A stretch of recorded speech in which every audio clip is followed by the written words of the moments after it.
Audible's romance collection has something to satisfy every side of you. When it comes to what kind of romance you're into, you don't have to choose just one. Fancy a dalliance with a duke, or maybe a steamy billionaire. You could find a book boyfriend in the city and another one tearing it up on the hockey field. And if nothing on this earth satisfies, you can always find love in another realm. Discover modern rom-coms from authors like Lily Chu and Ali Hazelwood, the latest romantasy series from Sarah J. Maas and Rebecca Yarros, plus Regency favorites like Bridgerton and Outlander. And of course, all the really steamy stuff. Your first great love story is free when you sign up for a free 30-day trial at audible.com/Wondery. That's audible.com/Wondery. You better not have no plans tonight. Movie time and it's feeling right. You're looking for a love that lasts. You'll find it at Romancing the Podcast. Ooh, ooh, baby, you had me at hello. Ooh, I love you. I know. Ooh, ooh, baby, you're the wind beneath my wings. Ooh, ah, I'll have what she's having. Thank you for tuning into Romancing the Pod. You had us at hello. I'm Paige Wesley. And I'm your Ducky Todd. And this week, Paige made us watch Pretty in Pink. Paige. Before I start my TED Talk, I want to hear your weird fact that you texted me about. This is the first time I've seen this movie. Todd, are you serious? I thought I had seen it, and I've definitely seen parts of it. But yes, I was confusing this with Pretty in Pink. Wait, with 16 Candles. I was confusing Pretty in Pink with 16 Candles. That is a very easy mistake to make. Let me give a little peek behind the curtain of why I did not pick 16 Candles. Oh, it's more problematic than this? It is, but hey, it's not more problematic than Jewel of the Nile. We're going to do it. We'll talk about it. That's fair. Jewel of the Nile was dark. We will talk about 16 Candles, if only for the people who love it to recognize how rough it is. Because here's the thing. As a teenager, I fucking loved 16 Candles. And I watched it as an adult and I'm like, oh no. And that makes for great podcast episodes. But it does. Here's why I picked Pretty in Pink. Not as problematic in those same ways, but it has a very unique thing about it. Well, multiple. One, they changed the ending. And it made John Hughes so angry, he made a whole nother movie about it. And we'll eventually do that movie too. But he felt so strongly about his ending, and it tested so poorly in screen tests that they reshot an ending to the point where they had to call everyone back almost a year after principal photography and reshoot the end of this movie. And we will debate as we go if that was the right choice. I feel when I watched this when I was younger, I had very strong feelings about the original ending. I thought that should have stayed. As an adult, I think neither ending's good, and we can talk about it. Agree. Yeah, because I'm assuming the choice is either she ends up with Ducky or she ends up with Blaine. Yeah, and she ends up with Blaine in the theatrical cut or whatever. Correct. But like, as a former Ducky, not a really good option at the time either. I think both of them will go on to be fine, great options for somebody after college. In the future. Yes. Sure. But like right now, nobody's a good option, really. And what I think is really interesting about watching this today, too, is that I think in my mind when I watched this younger, I viewed them as closer choices, if that makes sense. Where I viewed it as she just doesn't understand that she actually does like Ducky and she is using him for emotional support in a lot of ways. But Blaine is the kind of like attractiveness kind of thing. But I felt like they were closer choices. On a rewatch today, Ducky is a stalker and she and Blaine go on 2 dates. And so like they're not. And neither one of them is a good choice. We'll talk about it as we go. They go on 2 dates and he ghosts her. Like he's literally the worst Tinder experience you could ever have. And at the end of this movie, they want me to be like, oh man, I'm glad they're together. And he doesn't apologize, which is a thing that it still makes me angry to this day that he doesn't apologize. Yeah, he's rich, you know. Yeah. I do think part of that is because John Hughes resented the fact that they were going to reshoot the ending anyway. And so I think maybe poorly wrote it. I don't know. But here's a fact that might change your thinking. John Cryer was not the original casting choice for Ducky. Interesting, because I think he does a good job as Ducky. He does, and I love him as Ducky. We'll talk about it in a bit, but he was not the original casting choice, and almost all the way up to principal photography, somebody else had the role. And Molly Ringwald has gone on in interviews to talk about how she thinks if that original person had the role, not that John Cryer did a bad job, but just because it is widely believed that audiences picked the Blaine ending because they found Blaine more attractive. That is a harsh reality of the industry. Also, it was the 80s, whatever. But Molly Ringwald believes if the original casting had stayed in place, the Ducky ending would have stayed. Who do you think the casting was? Oh, man. At the time, it's got to be someone who is now famous and went on to be way more famous. So I'm thinking like a Kevin Bacon or a... That's a good guess, but no. A Johnny Depp. Also a good guess, but no. Okay. Think as famous, definitely as famous as those people. A lot of people forget that at this time, this person was not necessarily thought of as a heartthrob yet. Jerry O'Connell. No, also great choice too. Come on. All of these guesses are crushing it. More famous than Jerry O'Connell. Paige, I already know it wasn't me. I know. I'll spoil it for you. It was Robert Downey Jr. Oh, okay. I mean, okay, perfect. Yes. I mean, like... Yes, because this is SNL era Robert Downey Jr., which, by the way, a lot of people forget he was on SNL for a brief season. Yeah. Yes, this is SNL era Robert Downey Jr. before the drug use got really bad. And, you know, you get it. You've seen the news. So Molly Ringwald thinks they had more chemistry and that had kind of a different vibe in the movie. Paige, if you're asking me to believe that Molly Ringwald would rather make out on screen with Robert Downey Jr. than John Cryer, yes, I do believe that. Yeah. Probably right. Easy to believe. Here's the thing. I don't think John Cryer is unattractive in this movie physically. I think it's a personality thing. Oh, God. Yeah. I mean, as a Ducky, yeah, sorry. I was a Ducky. I get it. I was a lady Ducky, which is why we will eventually do Some Kind of Wonderful, which is John Hughes's gender-swapped version of this movie to get his revenge and get his ending. Nice. We'll do it eventually. Yeah. But here's another thing that I find really funny about this era of teen movies, of the John Hughes era. I love them. They are the prototype for what a lot of teen movies become in the 90s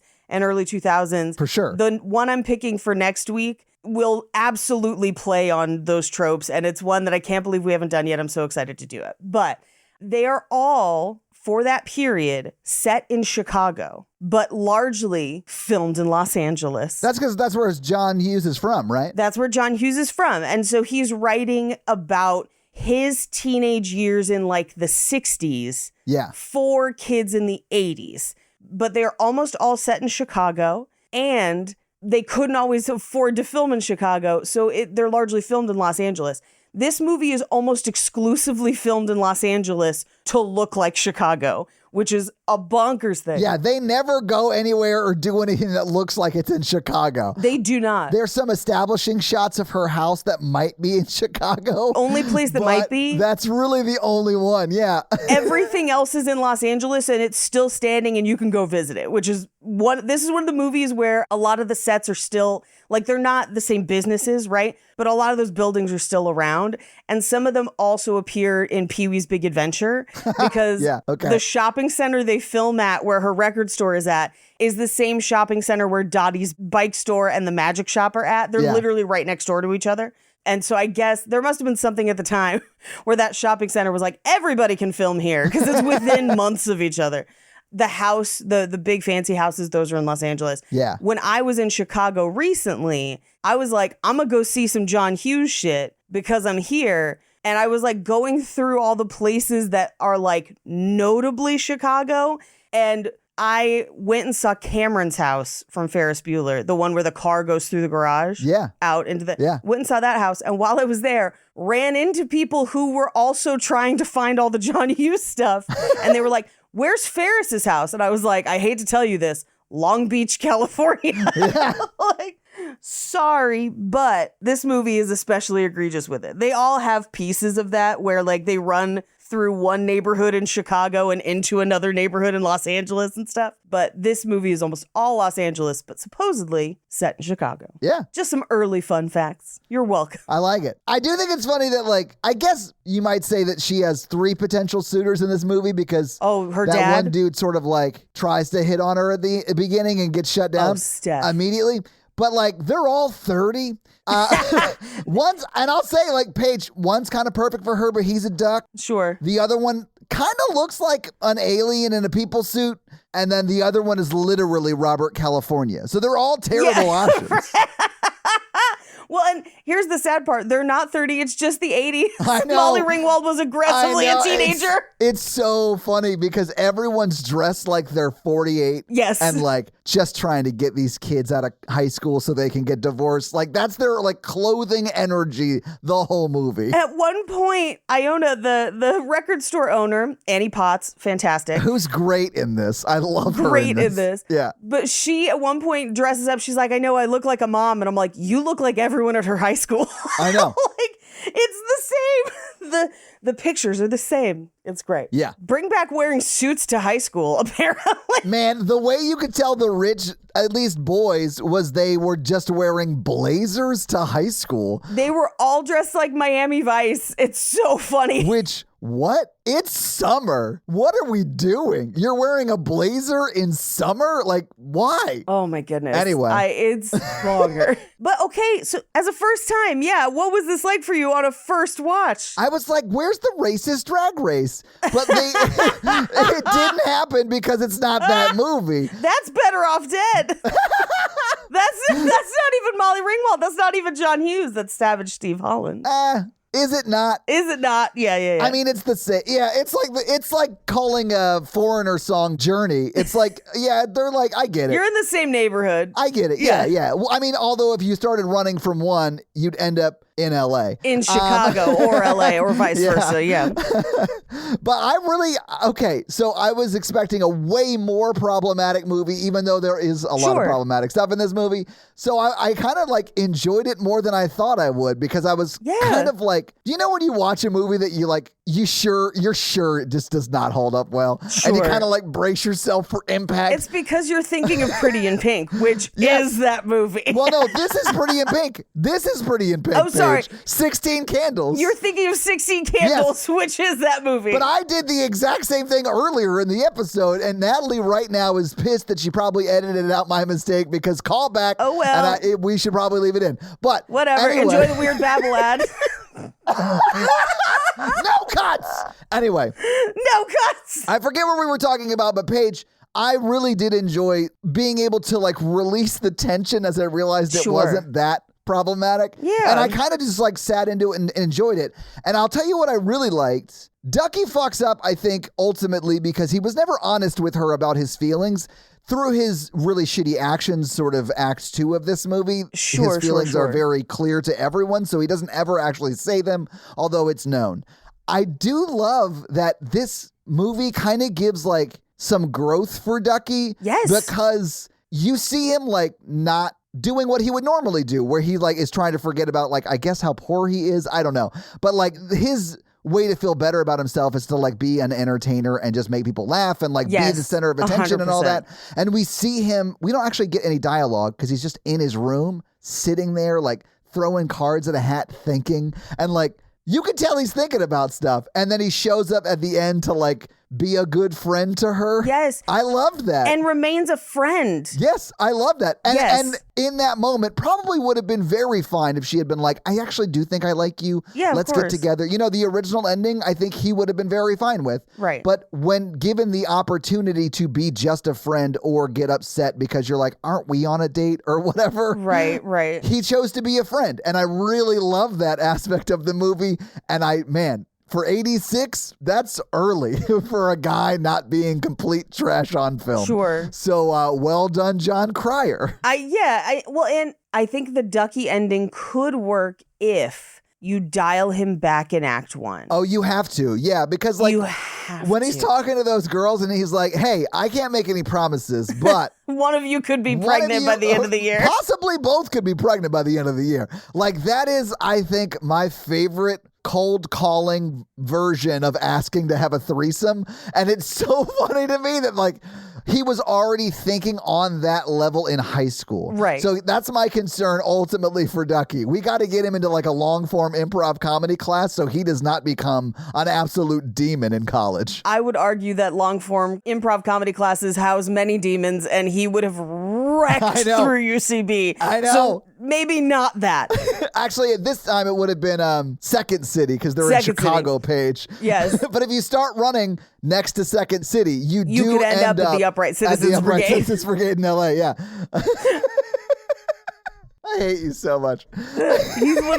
He's one of those guys where, like, do you remember, I know this is a long time back, but when we did Just Friends, it's a Christmas movie with Ryan Reynolds. I love Just Friends, yeah. If he does not undergo the character growth that we start to see in this movie, he ends up like Ryan Reynolds, where he's just slaying puss because he's too charming for his own good and is a horrible, mean person. Yeah, essentially what we're saying is Ducky, if he did get into long form improv, would have just ended up exactly like Ben Schwartz today, but a dirtbag. Oh my God. But imagine Ben Schwartz playing a dirtbag. Somebody write that. I think that'd be great. Honestly, let's just replace Ducky in this movie with Jean-Ralphio from Parks and Rec. And it's awesome. The worst. Hell yeah. Oh, that is too true. Fuck. But so aside from Ducky's growth, sure, everything else is pretty problematic from the guy perspective. Like the fact that she would want to even be with Blaine at the end of this movie kind of breaks my heart a little bit. Yes, because he treats her so poorly. Like he does treat her very poorly. Immediately after his friend's like, "Wait, you're dating a poor person? Gross." He's like, "Oh, it is gross. I should ghost her." Like, yes, fuck you, bro. Like, that's terrible. And but this is the problem with this movie. Because again, here's the thing. If you've got Ducky at an 11 in Act 1, it's not going to work out in Act 3. You got to dial him back. Right. But at the same time, the rest of the movie and the rest of her interactions with Blaine are really written for her to end up with Ducky. They're written for her to be like, oh my God, you're right. Even if he does like me, he cares more about what his friends think than he does about my feelings, and I can't be with someone like that.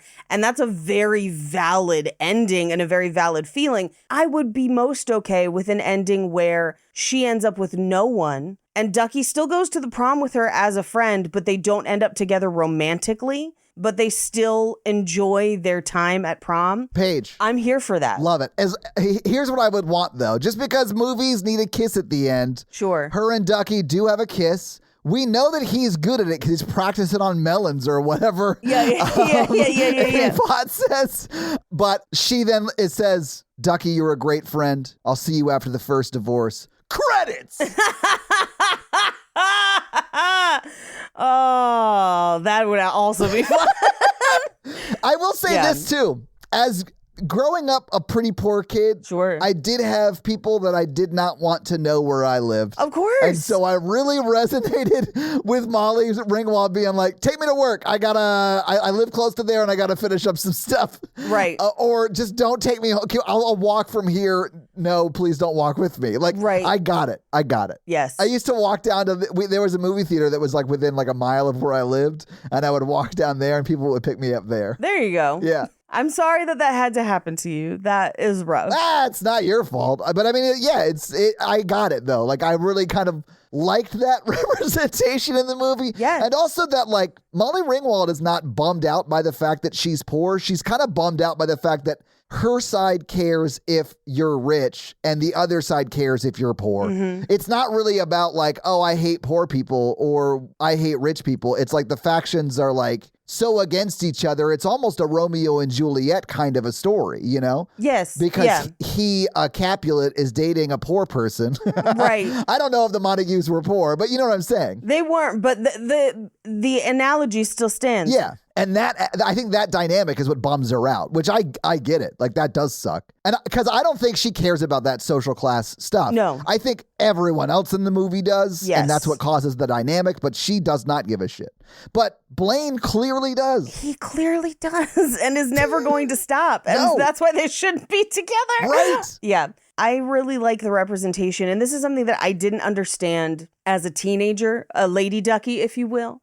But as an adult, looking back, I'm like, ooh, I wish I had understood this when watching this movie as a teenager, because it would have been a more helpful framework for me to approach this story. And that is that Molly Ringwald, her character, is depicted as she is poor. People know that she's poor, but she also makes her own style, makes her own outfits. She kind of embraces her own thing. She is genuinely her no matter what. She is not impacted or changed by what is popular. And men still like her. Yeah. Multiple men like her and just won't admit it to themselves or friends, but they do like her.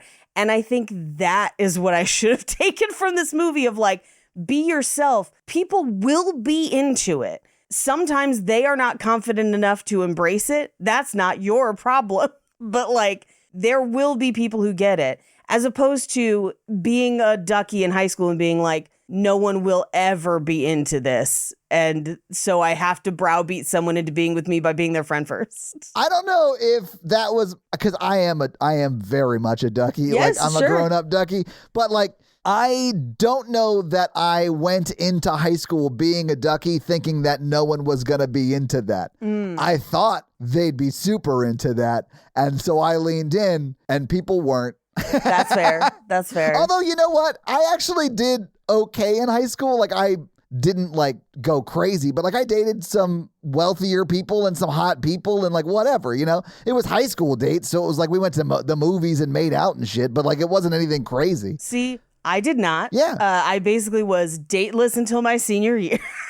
Like completely. So in this movie, sub out poor for fat. Yeah. And that's like what I should have been looking at in this movie. Anything that makes you othered. Yeah. Yes. Yeah. But do you want to just talk about it? Yeah, we should definitely just go through this movie scene by scene, Paige. Let's do it. There's hardly any credits. Thank you. Most of it takes place over story where Molly Ringwald is getting ready for school. She goes in and wakes her dad up and gets him dressed at 7:30. Now, something they don't super tackle in this movie is that I am pretty sure as an adult that her dad has a substance abuse problem that they are not addressing in the film. I think they're trying to play it off like depression because his wife left him Yes. 3 years ago. But it definitely seems a lot more like maybe a co-occurring, Yes. more Yes. co-occurring issue of depression and alcoholism. That is correct. Yeah. But essentially what the movie introduces very early on is that she is parenting herself and also parenting her parent, which she will have to break down in therapy later. But also that her father has made her the arbiter of his emotions to a degree. Where like he is very sad her mom left. It's been 3 years and he is projecting all of that onto her. And she is carrying that and managing the household while also just trying to be a teen. Why is that in this movie? I don't know. Texture? Extra? She's literally the only one in the household with a job. Yes. Well, he works part-time. We don't know where, but she is the only one with bringing in regular income, it is implied. Yeah. And that's why she makes a lot of her own clothes. However, she's damn good at it. And I will explore more of this later because I feel like it's one of those things that gets clowned on in this movie, but it's actually kind of cool. Anyway. I'm going to go ahead and delete a ton of jokes real quick. Oh no, feel free to clown because some of the outfits are questionable and some of them are great. Okay. I literally wrote before she mentions that she makes her own clothes, I wrote, Molly Ringwald is dressed like she makes her own clothes and is proud of it. Like, and then they were like, and then she like says that to her dad at breakfast, I think. And I was like, oh, shit. Okay, so the costume designer nailed it is what I should have wrote in this. Nailed it. Because, yeah. And I do think like, and maybe it was like good in the 80s, but I think the dress at the end of this movie. Oh, we'll talk about the dress at the end. Like from the shoulders up looks fine. From below the shoulders down, she looks like a children's strawberry flavored toothpaste tube.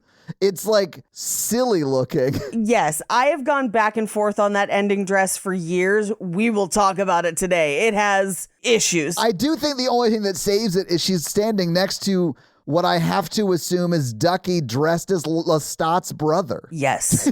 And honestly, good look for him. Bolo It tie at the is. prom, it's a choice. I like it. Bolo tie with a fucking Swarovski like gem in it? With like a cravat. Yes. Come on. Vampirism never looked so good, Paige. Never looked so good.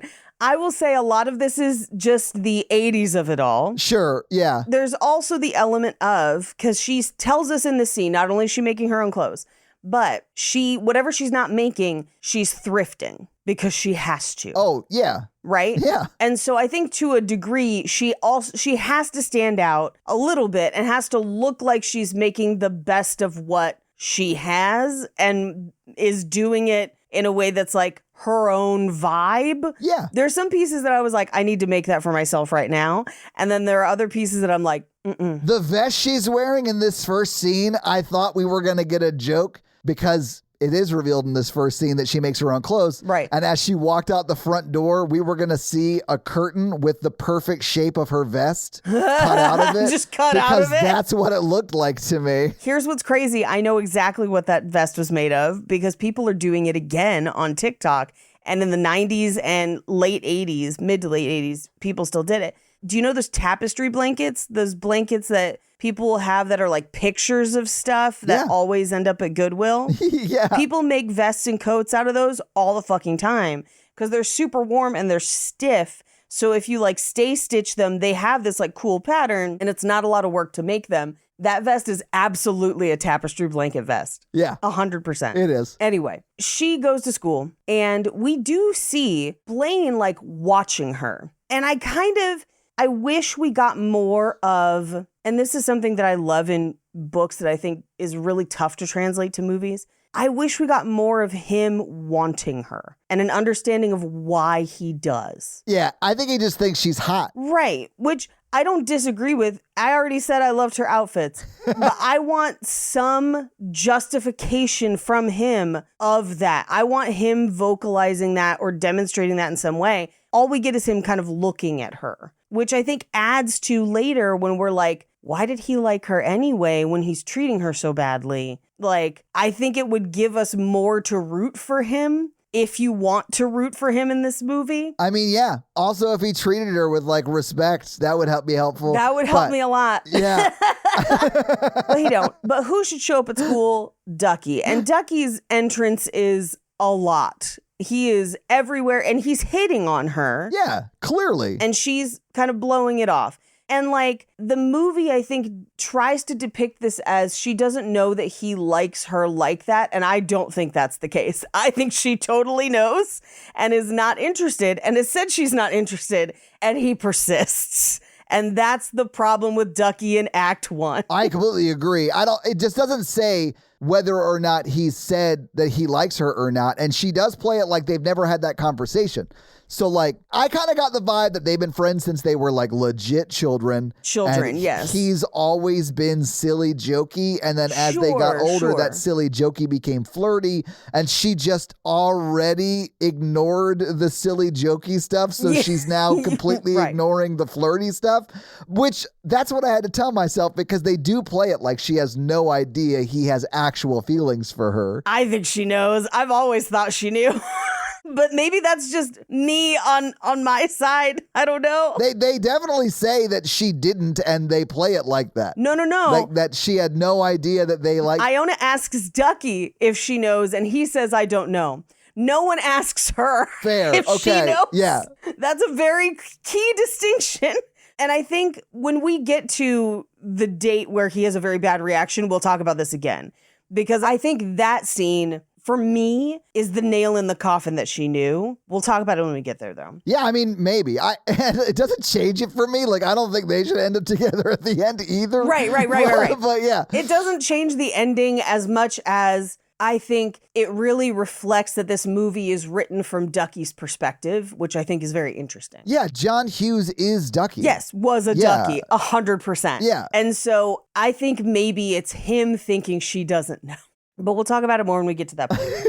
Okay. So I'm just picturing like John Hughes like, oh shit, I got to call redhead from his childhood and apologize. You know, like That maybe, I don't know. I don't know if he ever had that level of self-actualization about it. or if it was that on the nose. You know, it could have just been stories cribbed from his youth, from friends and It could himself be. and everybody. Yeah. It could be. He also multiple times talked about Molly Ringwald kind of being his muse and writing for her. And I think maybe some people have interpreted that as kind of an inappropriate relationship, although that's never really come out. Like, no one's ever said anything definitively that way. I actually sometimes think of it more as he views himself like a Molly Ringwald. And I know this might be a complicated thing to kind of discuss here, but like Molly Ringwald is always the girl who has more to offer than she realizes. She's usually poor, Yeah. or at least middle class at best. She's never popular, but someone finds worth in her in the movie and demonstrates that. And for me, I think that's what John Hughes wanted as a teenager and could not get. And that's why he writes this. I don't know why I think his entry into writing that is a teenage girl. I think that can and should be analyzed maybe a little bit more. Who's to say?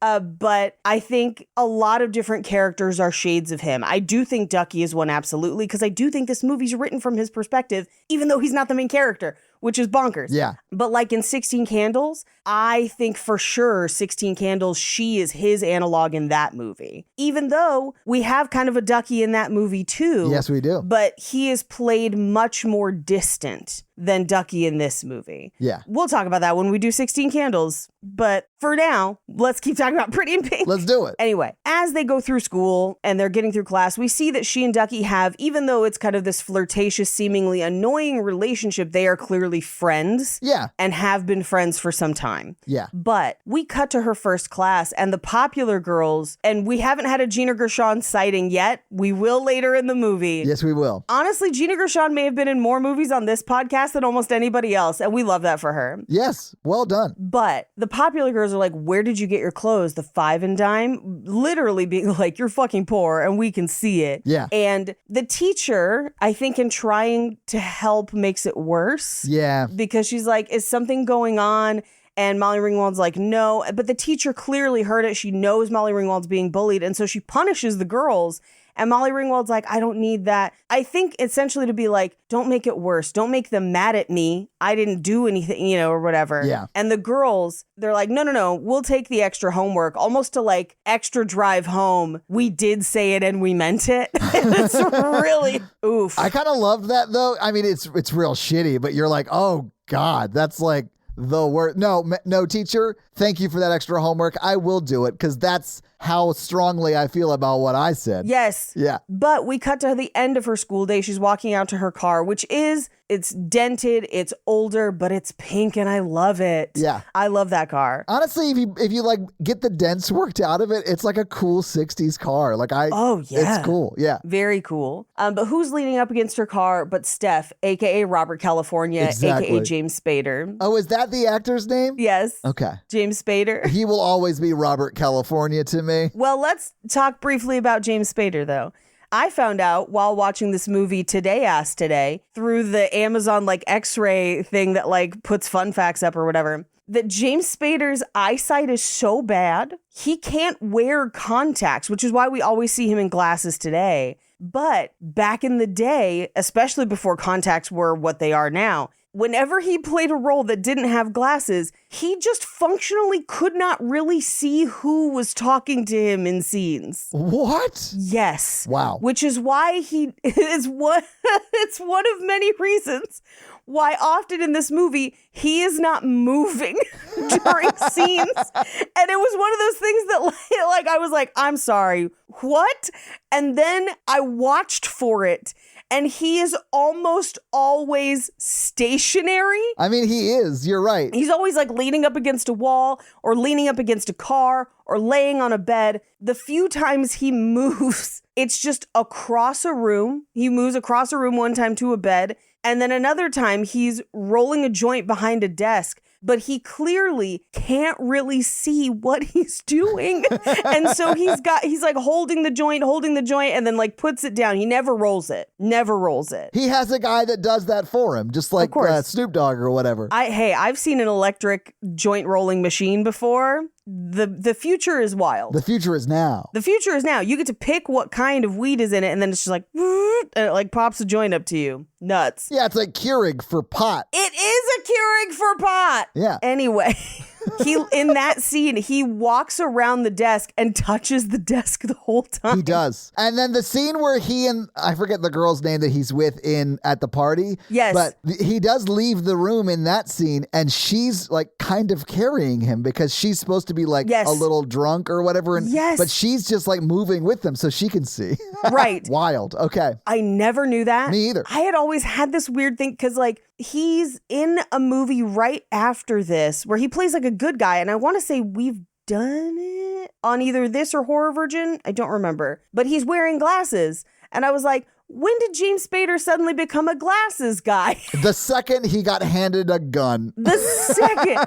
And I'm like, what a terrible thing to put someone through. Like, just let him have glasses. But in the 80s, I guess glasses were so uncool that they like could not. I don't know. Or maybe he didn't tell people. I don't think he's always standing against walls. I don't know. But what a weird fun fact for this film. That is a very weird and fun fact for this film. There you go. Which means, I guess, anytime he has to do like some action work or like some high stakes work, he's probably going to have to wear his glasses in that movie, and that's funny. Although I don't think he was wearing glasses in The Secretary, so maybe that's not always the case. He is. He occasionally takes them on and off. I knew you'd know. This caused me, I fell down a glasses rabbit hole where I was like, what do you mean he can't see people? Because literally, he in interviews has talked about, he's like, essentially people are just blurry blobs. So I guess he could probably be like, that's clearly Molly Ringwald because it's a red blob. The rest of these blobs, I don't know, right? He might not be able to see the carrot in Maggie's mouth, but like he knows where her butt is. Anyway. Right. You could feel around for that. I don't know why they didn't just put him in prescription sunglasses. I mean, yeah, I guess you could do that. Like aviators or something, right? Like, I mean, Ducky does wear sunglasses when he finally gets inside the club. And it's like night and it's inside a dark club and he's wearing sunglasses. I was like, man, this guy could not get cooler. Come on, buddy. I mean, I love Ducky's outfits in this movie too. I am here for it. It's very Jacob Dylan. He looks like the coolest mortician I've seen at this 6 Feet Under conference. Love that. I feel like he was in Franz Ferdinand before it was Franz Ferdinand. You know what I mean? Back when it was just beat poetry and it became a band. Yeah. He was in Immodest Mouse. You get what I'm saying? Like, he definitely talks like it. Yeah. I'm pretty sure a lot of those, like Brandon Flowers from The Killers was like, what was Ducky wearing? Put that on. Like, yeah. That's 100%. That's what's going on. Actually, watch The Death of a Bachelor music video. I think it confirms it. Oh, yeah. Well, that's Brendan Urie. Oh, you're right. Sorry. But still, the accusation stands. Yeah. He has Patrick Stump's entire wardrobe this whole movie, which should not surprise anyone when later in life I was like, I love Fall Out Boy. Patrick's my favorite. Like, this clearly, sometimes we find things in movies that make more sense in Paige's life with 20/20 vision. Right. All right. One take Wesley in the house. Let's see if we can do this. Babble ad for August 19th. Are you putting off that dream trip because you're nervous about not speaking the language? Don't sweat it. You know I would never. I've traveled all over the world, and sometimes it helps to know a little bit of the lingo. That's why I've been using Babbel to learn Italian, so I can order at Olive Garden with confidence and justify my pasta tattoo. But you could use Babbel for learning any language. There's over a dozen languages available to learn at your own pace, so you can achieve your goals with material tailored to your individual proficiency level, your interests, and your time availability. You can start speaking a language with confidence thanks to Babbel's So much for that one take. I'm sorry, bro. You can start speaking a new language with confidence thanks to Babbel's conversation-based technique that quickly teaches you useful words and phrases about the things that you actually talk about in the real world. So, hold on. Sorry, this script is so crazy long. Let's see.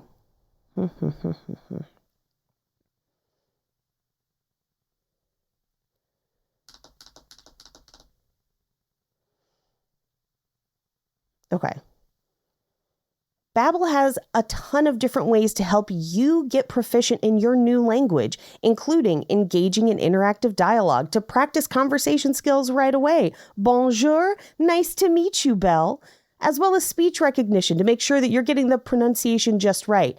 That was bonjour. Personalized review systems to... Ooh. They also have personalized review systems based on your progress and designed for long-term memorization. You want to remember that it is cucumber, not cucumber, just so you don't embarrass yourself. And they also have Babbel games for sentence building and spelling reinforcement, because you know you got to spell right, baby.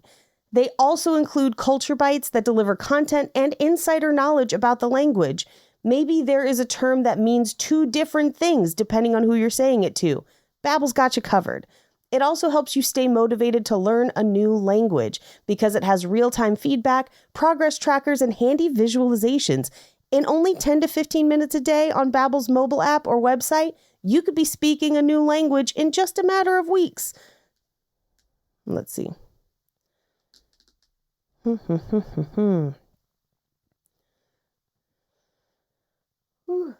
As an internationally touring comedian, sometimes I have to know the words for things like airport, passport, help me, oh my goodness, where is the bathroom? And Babbel helps me every time. Whether it's Spanish, Italian, French, English, or, hold on, there's a whole list, sorry. Whether it's English, German, Spanish, Italian, French, Brazilian, Portuguese, Turkish, Polish, Indonesian, Turkish, Polish, Indonesian, Dutch, Norwegian, Danish, Swedish, or even Russian, Babbel has you covered. So, if you want to learn another language like I am, I'm teaming up with Babbel to give you 55% off subscriptions, but only for our listeners at babbel.com/romancingthepod. Get up to 55% off at babbel.com/romancingthepod. Again, that's spelled BABBEL.com/romancingthepod. I hope you know how to spell romancing the pod. You're listening to it, but just in case you don't, that's babbel.com/ROMANCINGTHEPOD. Rules and restrictions may apply. There is no way that there's not enough content in what I just gave you to cut together something for a minute. Apologies if it's harder to edit. Let me know if you need more. Okay, bye. Anyway, so Steph, James Spader, Robert California, noted glasses wearer, tries to hit on her and she's like, I'm not interested. And it's not because he's rich, but it's because he's an asshole. And he's like, you're a bitch. And I do love that in the 80s, this movie does something that most other 80s movies would not do, which is depicts the movie knows it's bad, the movie is saying it's bad, the taking a reaction to a woman shooting you down and it being mean and violent, where she's like, I'm not interested in you. And he immediately is like, I don't want to fuck you anyway, bitch. And I'm like, man, movies even have trouble putting this in movies today. One of the other best ones I've seen is the beginning of Fresh. Yeah. But like, it's here in the 80s. It been happening forever. Yeah. Yeah. For sure. I mean, and he is immediately a bad dude. Like, yeah. This is a great way to demonstrate it, too. It is. Great way to give us an immediate insight into him being a bad dude. Yeah, but I was like, damn, this guy is going to be Robert California in like 30 years.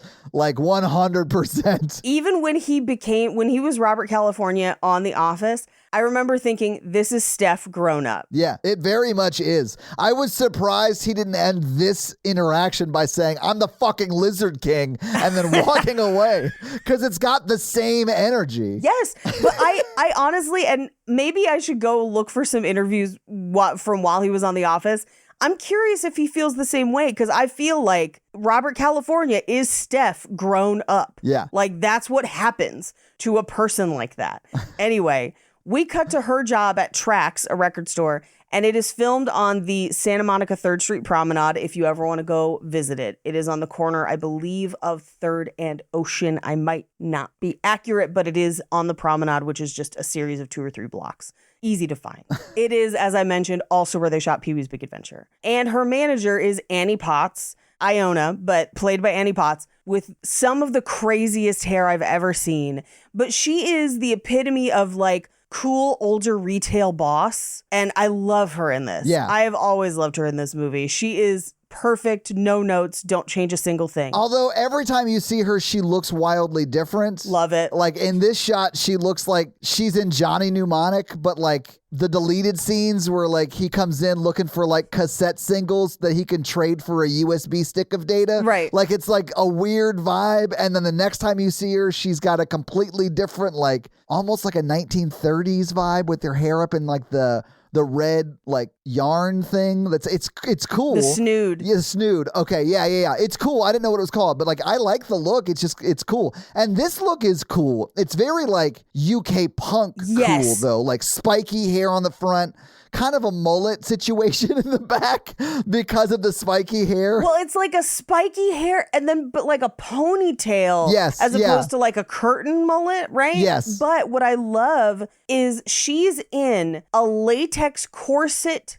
jumper. Yes. Over what looks like a white t-shirt, but then when she turns around, most of the back is just open and laces. Yes. It's one of the coolest outfits I've ever seen. Probably wildly uncomfortable, but it gives off very much UK punk scene of like the 70s though. Like everything she wears gives us a little bit of insight that she is older than Andy She definitely is. by some amount. I think she says 15 years, or 10 or 15 At years least. when she's talking about the prom, which I got that she was like, I feel like she's 30, like 30. I was going to say 32, 30. Yeah. Yeah. So like for me, Paige, I think that she is sort of like the foil for what Molly Ringwald is going to become. And this is like Sure. a very sweet like shop owner who just owns a store of something that she loves and is into and like is very kind. Because I really do. Annie Potts is so great in this movie. She is. And she's so nice. She's so kind. I hope that the pet store owner works out and he just like does it doggy style the best and they like settle down and like live forever happy because she deserves it. She does deserve it. And in this scene, she's on the phone with her ex. She's like breaking up with her ex on the phone. And I do think this is one of those things where I'm like, Andy could have used some of this moxie of like, no, fuck you. You treat me bad. I don't need to put up with this. Yes. Which is what Annie Potts is doing in this scene. But she then also, while on the phone, gets a kid in the eye with a staple gun. Perfect aim. I love how he goes, well, but he was stealing. Not that you're allowed to shoot someone in the eye with a staple gun if they're stealing, but still, he was stealing. And she shoots him and he goes, oh, you're like an inch away from my eye. And she goes, only half an inch. Yeah.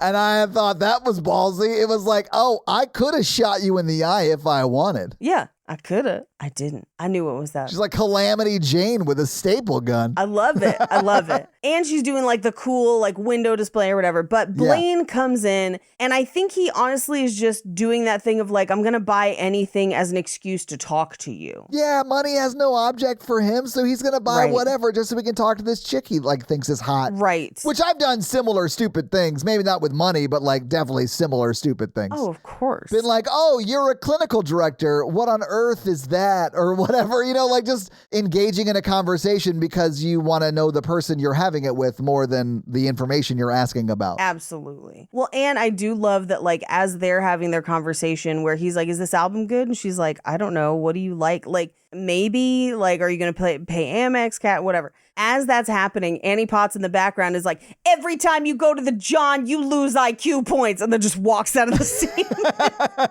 Fantastic. Yeah. Or, she was like, I haven't been involved in bondage since I was tied up in your back seat. And you're like, what is this relationship? Oh my God. I honestly think she may have been on the phone with James Spader from The Secretary. I'm not sure. I mean, but possibly. But we cut to Andy out with her two friends, one of whom played by Dweezil Zappa, who's basically just in this one scene. wow, really? Yes. I did not realize that. He's Simon, where he just sits there and is like, yeah, yeah. Like, that's about it. Awesome. Okay. But they are listening to a band called The Talkback. The reason I bring it up is because Molly Ringwald picked most of the music for this movie. And this soundtrack does slap. But John Hughes would go to her and be like, I am 40 or whatever he was at this point.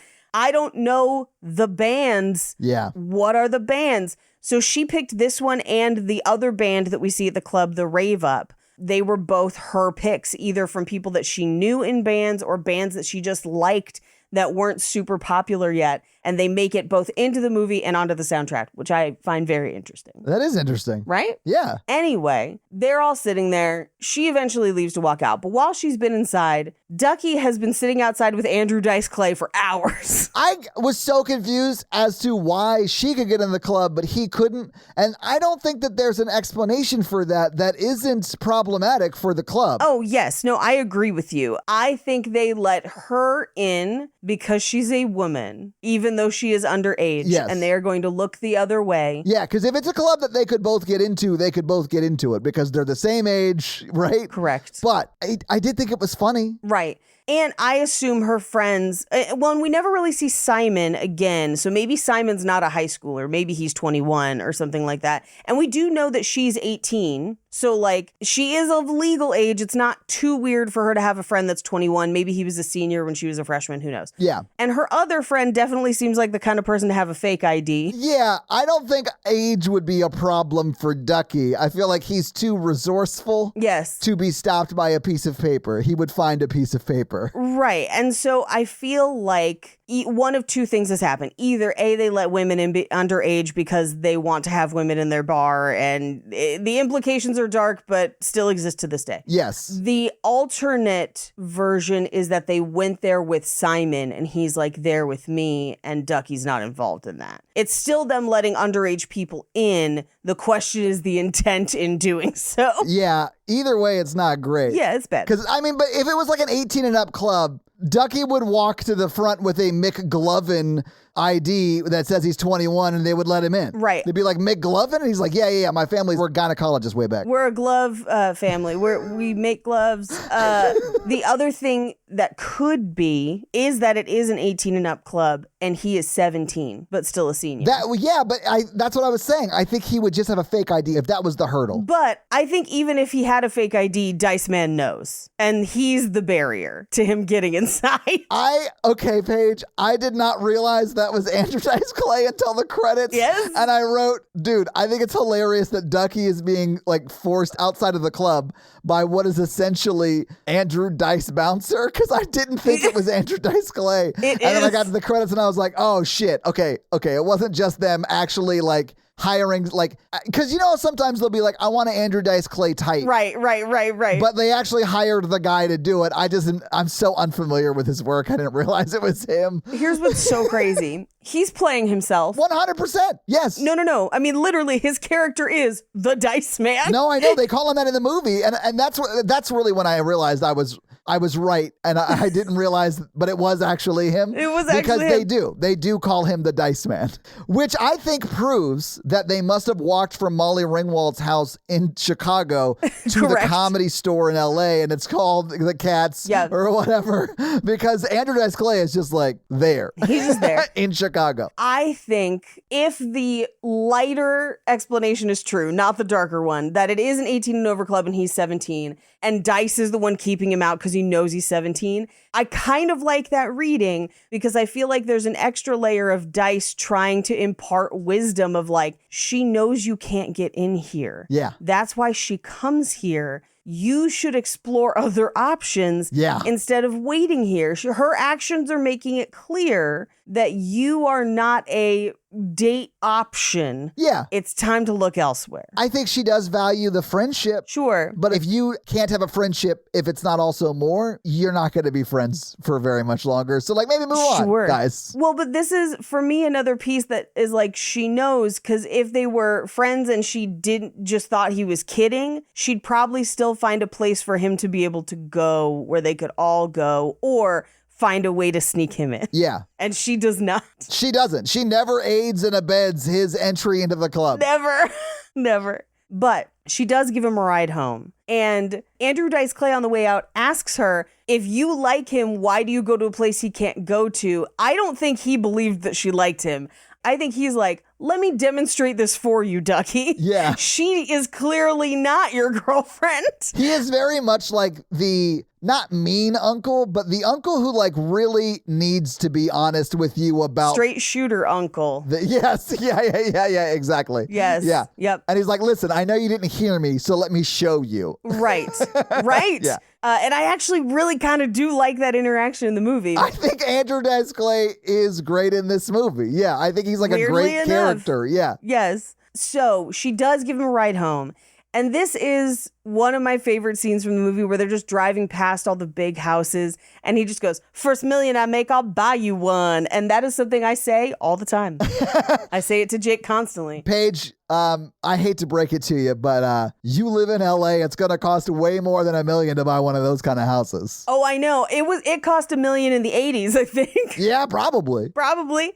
I mean, maybe I should have just driven past this house that I'm in right now and been like, first million I make, we'll have a 30-year-old mortgage and have to eventually pay this off. By the way, if you want to adjust that for inflation, guys, it's literally almost $3 million. It's $2.94 million. Then that is actually really accurate for the neighborhood where that house is. Yeah, probably. I know that sounds crazy, but Trixie Mattel bought a house in that neighborhood. Must be nice. Must be nice. Sorry. But she documented it on her show where they like redid the house or whatever. But that's that neighborhood in Los Angeles. And I believe she paid a little over $3 million for hers. And so that tracks for that house. That house is probably a little more expensive because it's probably bigger, maybe $4 million. But like, that's weird that it was that close. I do want to just make this point. Trickle-down economics started in 1980. And where this movie is 40 years ago, and $1 million is now worth a third of what it once was. So you do the math, guys. Maybe it'll trickle down eventually, Paige. Maybe that warm golden rain will trickle down eventually. That's like when you buy a house, a used house, like not a new construction house, you get the documents of like every time it's been sold and whatever.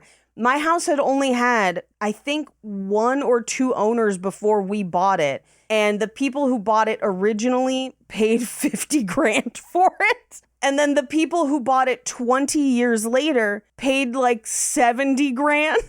And we paid 10 times that. Yeah. And now, granted, it's been 30 years. Yeah. But yeah, 10xing in 30 years is crazy. It's great. It's great ROI, guys. Paige. Oh my God. We need to start a website where you can go and look up like how much homes sold for in the past. I got a great name. It's called Zillow. It exists. You could look it up. I could look up when your house sold and how much it was worth if I could remember your address. Too bad you can't. I definitely cannot, although you've given it to me more than once. Anyway. Weren't we talking about a movie? Yes, this movie. She drops Ducky off at home, but before she does, she has this really sweet section where she stops in front of a house that she likes. We will find out it is Steph's house. That's the house she goes to the party at later. But while she stopped in front of it, she just says, like, this is my favorite. I think this house is beautiful. And I wonder what it's like inside. But I feel like the people who live there wouldn't think it's half as pretty as I do. Basically, this idea of like, these people have these things and don't even enjoy that they have them. Yeah. And I just want to look inside it. I just want to see it. You know, it's heartbreaking, but very sweet. It's very accurate to real life. Like I would go to my friends' places in high school because I grew up really poor, but like I had a friend group that was of people of very different social like incomes and class, right? So like Sure. Rachel, who Mikey interviewed kind of before our Blair Witch project. Who that you went on a date to Blair Witch, but that it wasn't a date, and we called her, and it was like, yeah, her dad was a famous TV anchor here in town, and they made tons of like her house had an elevator in it, like shit. and so we were like all friends. So I would go to places like her place and be like, fuck. How many floors? It only had 4 floors, of which she had 1. Okay, that's why you would have an elevator. In my mind, I was thinking 2, and I was like, y'all. But it was kind of like she had a floor, her brother had a floor, and the parents had a floor, and then they had the... Jeez. Yeah, but it was like, it was beautiful. And listen, I'm not like mad about it. I just want to like relay the point that like I grew up in a apartment that was across the street from a trailer park, more or less. And like, it was almost a shock going into her house the first time. But it was cool. Like, and the fact that like they were so welcoming and didn't care that I like, yeah. And she was one of the people I was like nervous to like have her see where I lived. Sure. And she eventually took me home one day and it was like, she didn't give a shit. Yeah. You know, like it was, and then we were still friends after that, you know? Yeah. So like a lot of that stuff, I will say I understand from Molly Ringwald's perspective, but I don't know that Blaine would have been a dick about it. But my experience was when people got to know me, they didn't give a shit. They were just like, well, yeah, that's just like where you were born into. You're still like a nice guy that we're friends, you know? So it doesn't matter, you know? I'm still stuck on 4 stories. I'm sure. That's so tall. Paige, it was kind of like walking into a museum for the first time. I don't mean it was like, it wasn't decorated like that. It was beautiful. And not that a museum isn't, but you know what I'm saying? It was like a home, you know? It was nuts to me that it was like, it was so big. Anyway. But now, because in my professional life, I've been very lucky and I've worked with some people who are like legit billionaires. Right. And when I say worked with, I really mean worked for. Sure. So I've been like, I've gone to their houses and I've been to a guest, like the senator's guest house is like it's like 1800s old. Just know that. Okay. And it's bigger than any home I've ever lived in or like, it's so like, it's crazy. So I've seen the crazier side of that. I've taken private jets and stuff. Right. But you do, I think the first time you're like, holy shit, this is kind of nuts because you didn't grow up with it. And I totally understand what she's saying here. Like the people who grew up or like, were quote like born into that house, you know, like that's home to them. That's what they've always known. It feels normal. For her, it would feel very abnormal in a good way. And so that's what she's acknowledging here, which I love because that's how I felt so much. Yeah. In high school, I slept on a couch. Like I did not have a room and a bed. So like, I get it. Well, that's like Ducky's on a mattress on the floor. We'll get to it in just a sec, but. Yeah, that was me in my first apartment, honestly. Like that is my life. Yeah. Yep. And also wearing a top hat, throwing cards at another hat, wearing a vest. Like that is also my life. I'm not sure if he's wearing a top hat and a hat in the scene, but he definitely has a top hat most of the movie. Remind me when we get to that scene, because there's a crazy art nerd thing happening in that scene. In the corner. I had never noticed it before today. I saw it. On the wall? The tagging in the corner. Yeah. I don't know anything about it, but I noticed it, so I can't wait to hear that. Sorry. But let's power through. Sorry to talk about what it's like to be poor a lot. No, that's a focus in this movie, so it's fine. It is, yeah. Anyway, we cut to her in the computer lab, and this is impossible with the computers at the time, but Blaine does essentially what would become like an AOL instant messenger. Paige, when he is doing net sends before that was a thing like this, I was like, oh shit. He's going to be a billionaire. Blaine's the next Bill Gates, guys. Like that is 100%. If he's able to send that high resolution of an image through a computer in 1986, yes. The dude's is Steve Wozniak, and you definitely marry that guy. Of course. Yeah. But they kind of like chat and then we abandon it. They don't get to talk more. We cut to Ducky talking to her dad, I assume after school while she's at work. And her dad basically tells Ducky of like, hey, I poured all of my affection into someone who didn't return it. And then she left and it has destroyed my life. I think as an attempt to be like, hey, man, I don't think she likes you. But this is where he asks, he's like, does she know? And he's like, unclear. And I'm like, but but we haven't asked her if she knows. Like, I really do wish we did, and she said no, because the way they act in this movie is that she doesn't know. Right. I do agree, Paige. It is a little crazy for her not to know with how strong it's coming on. Yeah. So I definitely understand why you read it that way. I'm not saying you're wrong. Yeah. But I do wish that we either got Molly Ringwald being like, yeah, unfortunately, I do, and then we could see it through that lens, or no, I didn't even realize that, because I could see either side of it. Sure. I think when we get to his outburst, we'll talk about it then. I think her responses fall short of that in that scene. Oh yeah, you tease that's gonna be the nail in the coffin, but we can talk about it when we get there. Yeah. Anyway, Blaine comes into her work again. And as he's there, the alarm goes off, and she goes to reset the alarm, and it's because Ducky is there and has pulled the alarm, I believe, to get her away from Blaine. 100%. I think he already knows. 100%. Well, okay, Paige, I do think maybe the first time was an accident because he got in the building somehow. I kind of thought that he may have opened that back door to get into that back room, knowing that that's where she works and then he can get in that way, and not realizing the alarm would go off. But that would be locked. It's the door to the street. No, I know. It would be locked. That's why I was like, maybe he knew that they left it unlocked, because it would be locked. Yeah. But Paige, I do think at least the second time it is because he sees what's going on. And I'm not saying it wouldn't have also been the first time. Right. You would just have to, for me, establish where he was before that. It doesn't matter intent-wise for the scene, because I do think the second time he's definitely doing it for that reason. So it makes the point either way. Yeah. So what I was thinking potentially, because he says, I came in to use your bathroom.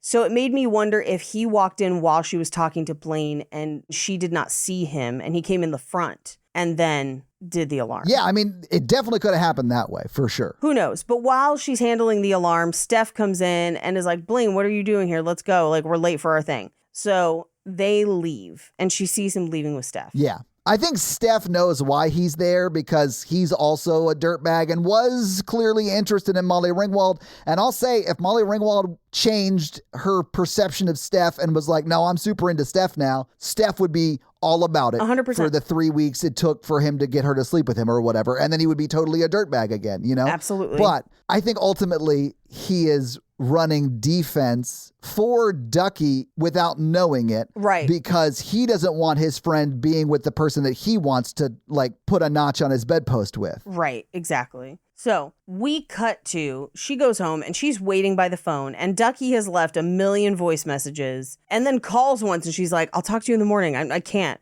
And is waiting by the phone. Blaine never calls. Yeah. We cut to the next morning. Her dad is up and making breakfast. She doesn't have to get him up. And he's like, I got a job. I'll tell you about it after I start, but it's a big deal. And she's like, that's great. I'm going to go to school. Yeah. She goes to school, and during, it seems like lunch or a break or something, Blaine comes out and tries to stand and kind of sit near her, and she's sitting with all the artsy kids, and they're kind of not having it. They look at him like he is a alien on Earth. Yep. And he kind of is, because he's like a preppy kid who's never been with the art creative kids, and they clock him as not one of them immediately. I do kind of like that this shows that, the rich, popular, quote, preppy kids or whatever also feel out of place in other cliques. Like, they don't feel like they might say and performatively, quote, feel like they're above everybody else. But this shows that Blaine feels uncomfortable when he's not with his friends. Yeah. And I kind of like that they show his side of that too. And I think that really sets up the Romeo and Juliet of it all, honestly. Right. Because he goes and sits next to her and is like, hey, do you want to go out? And she's like, sure. All right, 7 p.m. I'll come pick you up at work. And then as he goes back inside, Steph catches him and is like, why were you talking to her? She's fucking nothing. Yeah, she's gross or whatever. She's gross. I think. Can you hand me my glasses? Oh, wait, no, she's no, she's hot. I love redheads. They're great. Hot. Yeah, my bad. I didn't have my glasses on. I love her hair. Paige, who are you talking to? I mean, not just color, but shape. Oh, the haircut. I got you. I wish I could pull this shape off, and I really cannot. Especially at the prom scene, her hair with that dress. Yes. Yeah. I cannot pull that shape off with my head, but more power to all of you if you can. We cut to her studying with Ducky. And this scene, I think, really does demonstrate their friendship. Me too. Where she's like, hey, you got to study. What are we going to do next year? Like, we hang out every day. But what about next year? Am I going to college? What's happening? And she goes to get him a juice box, and she can hear him kind of through the air vents that he's like lounge singing about how much he loves her, which admittedly might still be a bit. Okay, Paige, as a former Ducky, and I'm asking this, have you ever performatively sung about how much you love one of your friends as a joke? Because I have not. I have not. Well, okay, unless it was about a guy friend. Sure. Who I was doing a bit with about that. Like, that's a different thing, though. Not somebody that I was super interested in, no. Right, yeah, exactly. I find it very uncomfortable to be sung to, and so I tend not to do it to people unless we're in like a group and we're all singing. But to directly sing at a person, I find it makes me want to crawl out of my skin most of the time. As someone you sing at directly a lot. Sure. You're pretty good at it, Paige. Like, I never mind. I think it's great. Thank you. But I've also seen you do karaoke. So I think I understand what you mean, because you crush karaoke and you're comfortable up there doing it. Yes. I think it's because that's what's for sale there. People are going there for karaoke, and you are delivering a karaoke performance. Correct. So socially, it is what is expected. Right. But I do think you might get embarrassed or uncomfortable if someone started singing that you didn't know happy birthday to you at a restaurant holding a cake. Hate it so much. I hate that too. So I understand that distinction. Yeah.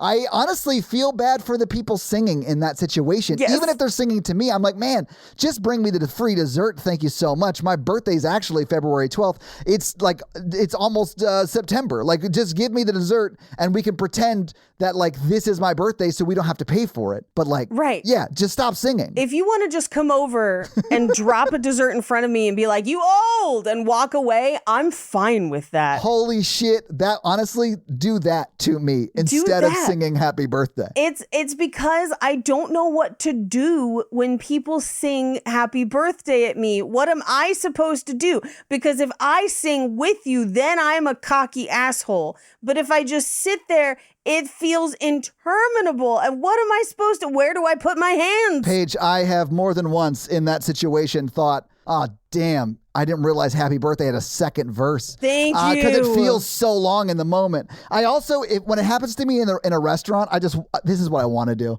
I want to stand up while people are still singing happy birthday and just like apologize to everyone. Hey, I'm sorry your waiters are here and not refilling your drinks. I did not ask for this. Yeah. This is not what I wanted. I apologize to all of you. Because I always assume that like the old angry guy is like, I just want my Diet Coke, and this asshole wanted people to sing to him on his birthday, and I am not. I did not want that, sir. And I have never thought that about a birthday person ever. This is one of those things where you're like, whenever you're like, oh my God, people are thinking about me, people are perceiving me, and you have to ask yourself, do you ever perceive others this way? And you're like, no, I don't really notice or think about other people at all. Yeah. 100%. I definitely always spin everything to its most negative. It's my worst trait, and I do work on it in therapy, because that's 100% what I'm doing there. I'm like, oh man, everyone here is so mad at me that they don't have their Diet Coke and their ranch for their fries, and it's my fault. And instead, I'm the person asking for the Diet Coke and ranch a couple tables over, and I'm like, birthday! Because I am a total hypocrite and will absolutely sing at other people, even though I don't like it, Paige, when it's me. I do it to my wife all the time. I definitely do it to all of my animals all the time. And the only reason I don't do it to all of my coworkers is because some won't get on a Zoom with me anymore because I've done it to them so much. Yeah. They're like, just email me or text me if you need something. I'm like, you got it, bro. You got it, man. Anyway, so he takes off, but seemingly resolved to like, I have to tell her, which again, I feel like is him thinking she doesn't know. I think that is him thinking he doesn't know. And that's to me why I think the movie wants you to feel that way. Right. But I agree that she may very well know, and the movie may just not be aware. Right. Or this is a case of Molly Ringwald's actor secret was that she knew the whole time. It definitely comes through. I could see that. Anyway, we cut to school where they're in PE playing volleyball, where Molly Ringwald is about to play volleyball in full tights and a kitten heel. What? Paige, style is everything. Everything. Yeah. But this is our first Gina Gershon sighting. Hey, Gina. Welcome to the party, Gina. Love you, girl. Anyway, her friend kind of starts this argument in a weird way where like the rich hot girls are looking at her and kind of glaring. And her friend just goes, I hope your tits shrivel up and fall off. Hilarious. But that basically starts their argument. And the PE teacher's like, hey, no, we're not doing that in my class. You got to go to the principal's office. Yeah, we're not making breast cancer jokes right now, guys. We got to move on. Yeah. None of that. Not that. And then she turns to Molly Ringwald and is like, do you have anything to say? Molly Ringwald's like, no, because I'm a good student. And then she's like, just kidding. Yes! Fuck y'all! And the clicky. So she ends up in the principal's office. Yeah. In one of my favorite jackets. Okay. That I will have to make for myself, but probably not in gray. If you notice it, it's like a cropped blazer. And then the pockets on the lapels are rounded with a round button in the middle. So when the jacket is closed, it just looks like tits. And she wears it open the whole time. I did not notice that, but awesome. Right? You don't automatically notice it, but I'm like, if she buttoned that, it would basically just look like tits. Hilarious. Anyway, she has this moment with the principal where she's just like, you guys see the rich kids treat us badly and you don't do anything about it. Yeah. And so like, and you treat us badly. Like, oh, I'm supposed to be grateful that I'm here, but getting treated badly? Like, come on. And the principal lets her and her friend off, but also they're seniors, so they're about to graduate, so whatever. Yeah. This is one of those things that maybe should have been a longer conversation in a different movie, but sure. Agreed. Anyway, out in the hallway, Ducky's like, oh my God, I just found out. I'm so sorry you had to go to the principal's office. I want to take you away for the weekend. Do you fish? Hilarious. What a crazy thing to ask somebody. It is a crazy thing to ask somebody, and I'm sure taking her away for the weekend, and listen, this is also the reality for me at this age, it would have been either camping or a very, very cheap like motel next to a fishing hole. Yep. I'm assuming because they're going fishing. That definitely would not have been what I do because I don't really like to fish that much because it is essentially a silent, still activity, and I'm not good at either of those things. I get bored too fast. Same. But please don't come at me if you like fishing. I like that you like fishing. You're allowed to like fishing. It's not for my ADHD. I love your sparkly, shiny lures. Paige is drawn to fishing, much like raccoons are drawn to fishing. You know what? Can I tell you why I don't like fishing, Paige? Sure. My first stepdad, Peter, who is notoriously one of the worst people I've ever met in my life. Oh, yeah. Awful. Monster man. But this was not the reason I feel that way. This was a God honest mistake. Sure. We were all fishing in a canoe. My mom was there, I was there, and Suzanne, his daughter, was there, who's great, and Peter was there. We were all fishing. And he threw his line back and cast, and it caught my mom's forehead. Oh my God. Yeah, I'll never forget that. It was essentially the scariest 30 seconds of my life until I realized my mom was fine. She just had like a big lure in her head and eventually got it out. Like she's not still wearing it, Paige. I know you were wondering. Yeah. But yeah, it's scary. Like I was probably 9. Oh my God. It was scary. So I'm good on fishing for the rest of my life. I'm glad that your mom eventually married someone else because you know what? There's plenty of fish in the sea. Okay, fishing lures often come in bright greens and hot pinks that I find very appealing and would love to wear as jewelry. See, I'm just thinking that's the perfect jewelry for someone who goes on Drag Race as Miss Ass Pro Shops or something like that. Yes, Paige, yes. Oh man, there's probably a better pun. But anyway. But indeed. Indeed. She walks away from him. He gets kind of cornered and bullied by some big dudes that he was jokingly yelling at, and they did not take it well. And they throw him in the girls' bathroom where he's like, wait a minute, y'all got doors and a candy machine? I love that he called it a candy machine because he's so out. He just doesn't know. He's so like innocent and naive, honestly. Yes. And he demands to see the principal, leans against the wall and is like, I'll wait. But we cut to tracks where Andy's at work. Annie Potts is doing the, I would guess, inventory or books with her adding machine. And turns on Otis Redding's Try a Little Tenderness for the guy in the pet shop next door. Yeah. Where she's like, he likes this one, and he like knocks on the wall. But who should come in? Ducky, who lip syncs for his life. It's great. This entire song. Yeah, this is the moment I was like, oh, damn it. I was Ducky. I see it now. I see it. Yeah. Yeah. Because I definitely would have done this, but Paige, can I tell you something? Yes. That I would love to say is embarrassing, but to me it's not. Although the audience is definitely going to be like, oh, I would have died if that had happened to me. I worked at Radio Shack when I was a child. Right. Because I'm very old. Sure. And we sold amps and microphones. Yeah. And so I would turn on like MTV or VH1 or whatever, turn on the amp, turn on the mic, and just sing when I was there by myself. I would have absolutely done the same thing. People would walk in all the time and they'd be like, hey, can you help me find this fuse? And I'd be like, yes, I got you, my man. Hey, where is it at? Like 100%.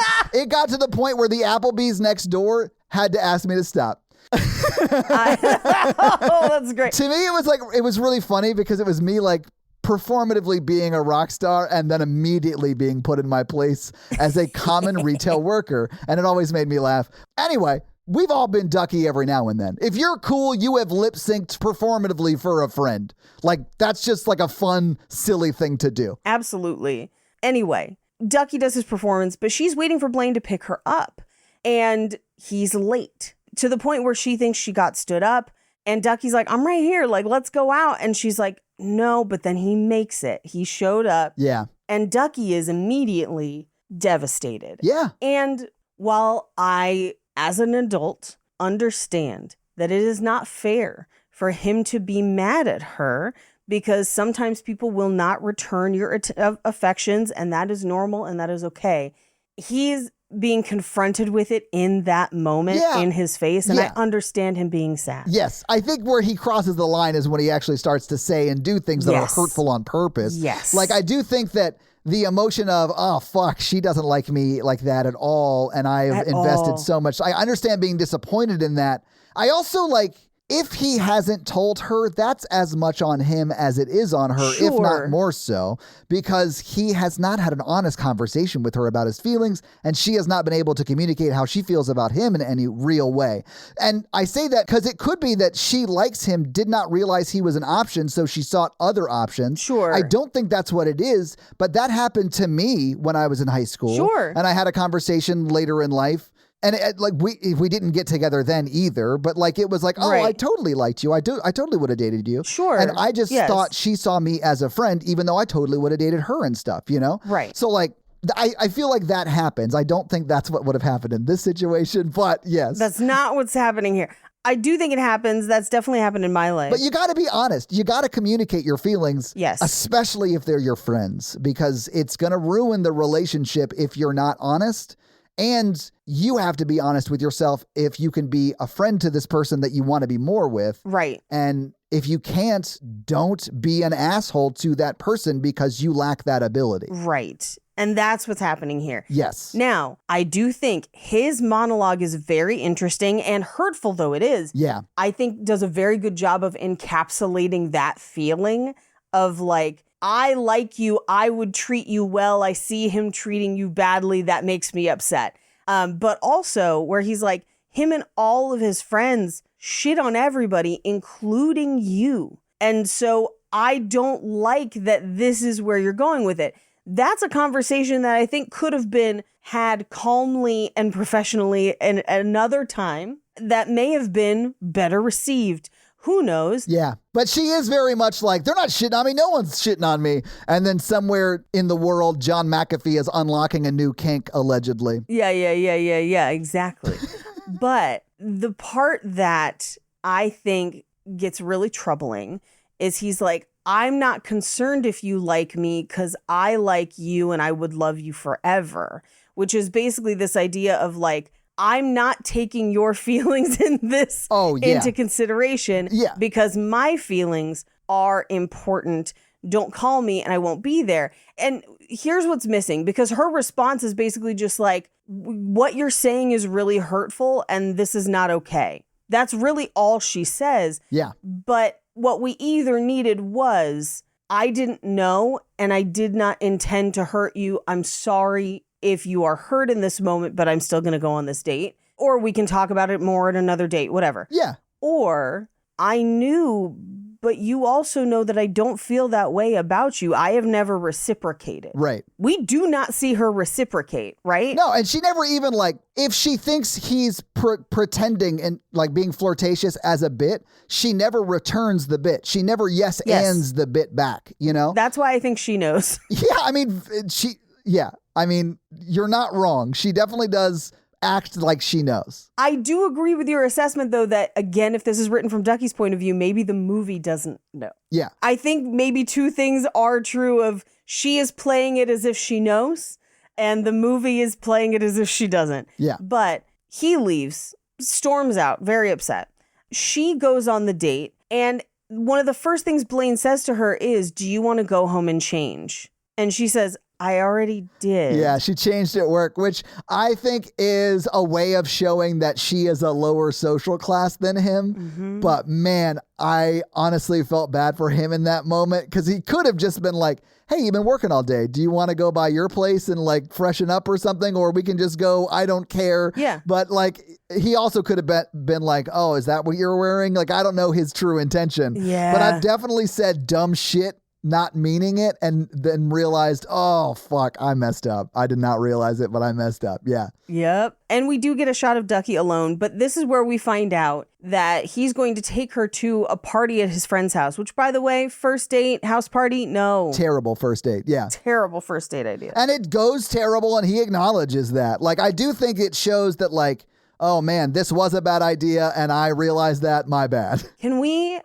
for 2 seconds, there is some Threads discourse happening around first dates that I feel like we need to address. Okay. There was a woman who basically said, I don't want to go on coffee dates. I don't really like coffee. Ask me to do something else. That's fine. And so many people piled onto her. And I'm like, no, she's right. I also don't like coffee. Let's find something else to do. Why? Yeah. Right? Why is that a problem? It shouldn't be. There's plenty of other places you can do a very cheap, no stakes, quick, get to know you kind of a date. And then they asked, they were like, so what should we do instead of coffee? And she responded with, she's like, one of my favorite dates I ever went on was I got tacos from my favorite taco place. He got tacos from his favorite taco place. We met in the park and then switched. Oh, that's fun. That's great. Yeah, so like that is That costs a little more than Yeah. coffee, but not much. At least if you're in Los Angeles, tacos are very cheap. I mean, you can get cheap tacos pretty much in any city. I mean, they may not be the best tacos you've ever had, but yeah. Right. Yeah.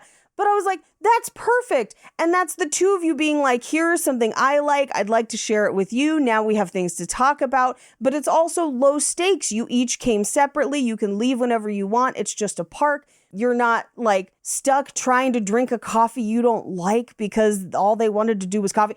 Anyway, all I'm saying is get more creative with your first dates. Don't take people to a house party. For God's sake, unless someone loves hiking, don't take people hiking. Do not propose a girl follow you into the woods alone on a first date. My God. But like the taco thing, where I was like, this is inexpensive and fun, and that's great. Yeah. And like all the people that were like shitting on her were like, oh. And I was like, yeah, clearly she was making a good point. Y'all are assholes. I mean, I've been in situations where because I was on a dating app for a while. Sure. And Natalie did not swipe on me, although I did see her on there. Hello. Hot goss. Anyway, it worked out all right, guys. Sure. But I would often say, hey, you want to grab coffee and chat pretty early on, just because like I don't want to waste my time talking to somebody if they're like, of course, not going to work for me and I'm not going to work for them. So like, I would suggest that. And a lot of times people will be like, I don't love coffee. Can we do something else? And I'd be like, yeah, sure. Yes. Because like, I don't want to do something they don't want to do. Right. Right. It seems weird. Right. So yeah, I think that the blowback on the I don't like coffee dates is weird. It's so strange.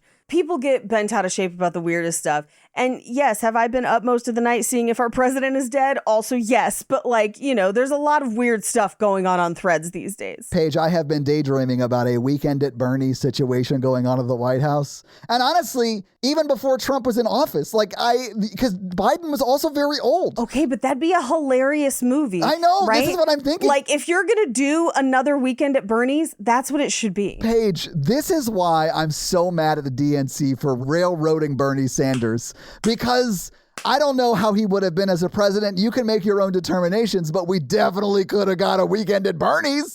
SNL would have been all over I that. know, Like, Paige. He is old. He's as old as them, I think. oh, Like, easily. yeah, Yes. Yes. Yeah. Hilarious. Anyway. I am again asking you once again to bring a keg to the White House because me and these other high school or college kids are throwing a rager. I am your Uncle President Bernie Sanders. It would be very much like that. Anyway, they go to the party. It's not a good time. No one wants to hang out with her. And it's also just not a good place to have a good date. And so he's like, hey, let's go upstairs. I'm not trying anything, but like, we'll get a 6-pack, we'll get pretzels. It's quiet up there. We can talk. Yeah. And then they go up and the first door they open is Steph and Benny, the popular girl, about to have sex or just finished having sex. Unclear, either or. To me, it seemed like the preamble. He was like turning on the TV and he's got to be real close to it because he can't see for shit. So he's like dialing in the 3 channels. He's like popping over to UHF and stuff. He had to unhook the Atari. Like there's a lot going on. Right. And Benny, who hates Annie, is in the bathroom kind of preparing herself.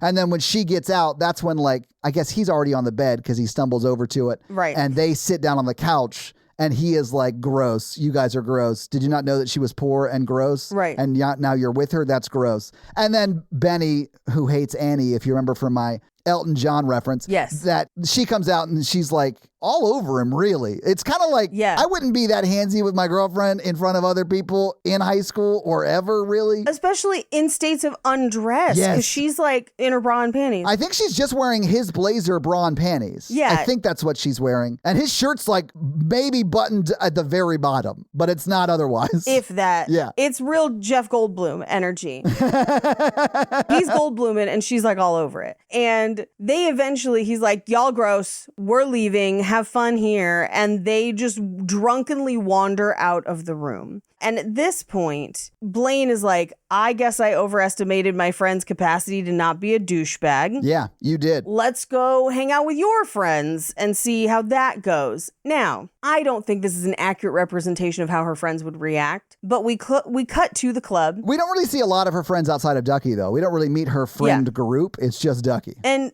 Ducky is the one person they should not encounter tonight. Yeah. But they do at the club where they finally let him in because Annie Potts said he was her kid. Yeah. But at this point, they're like just trying to sit and have a date, and they sit with Ducky. Yeah. And it's like, in what way did you think this interaction was going to go well? Like, yeah, it's a terrible idea. You would never do this. Don't do this. He literally basically shouts them out of the bar. Yeah. And she yells back, and then he kisses Annie Potts and is like, you've been replaced. And we cut to Blaine like, hey, do you want to go somewhere else? She's like, no, I just want to go home, but I don't want you to take me home. And it's this whole like back and forth. We talked about that earlier, but yeah. Yeah. He does ultimately take her home and ask her to prom, and they kiss.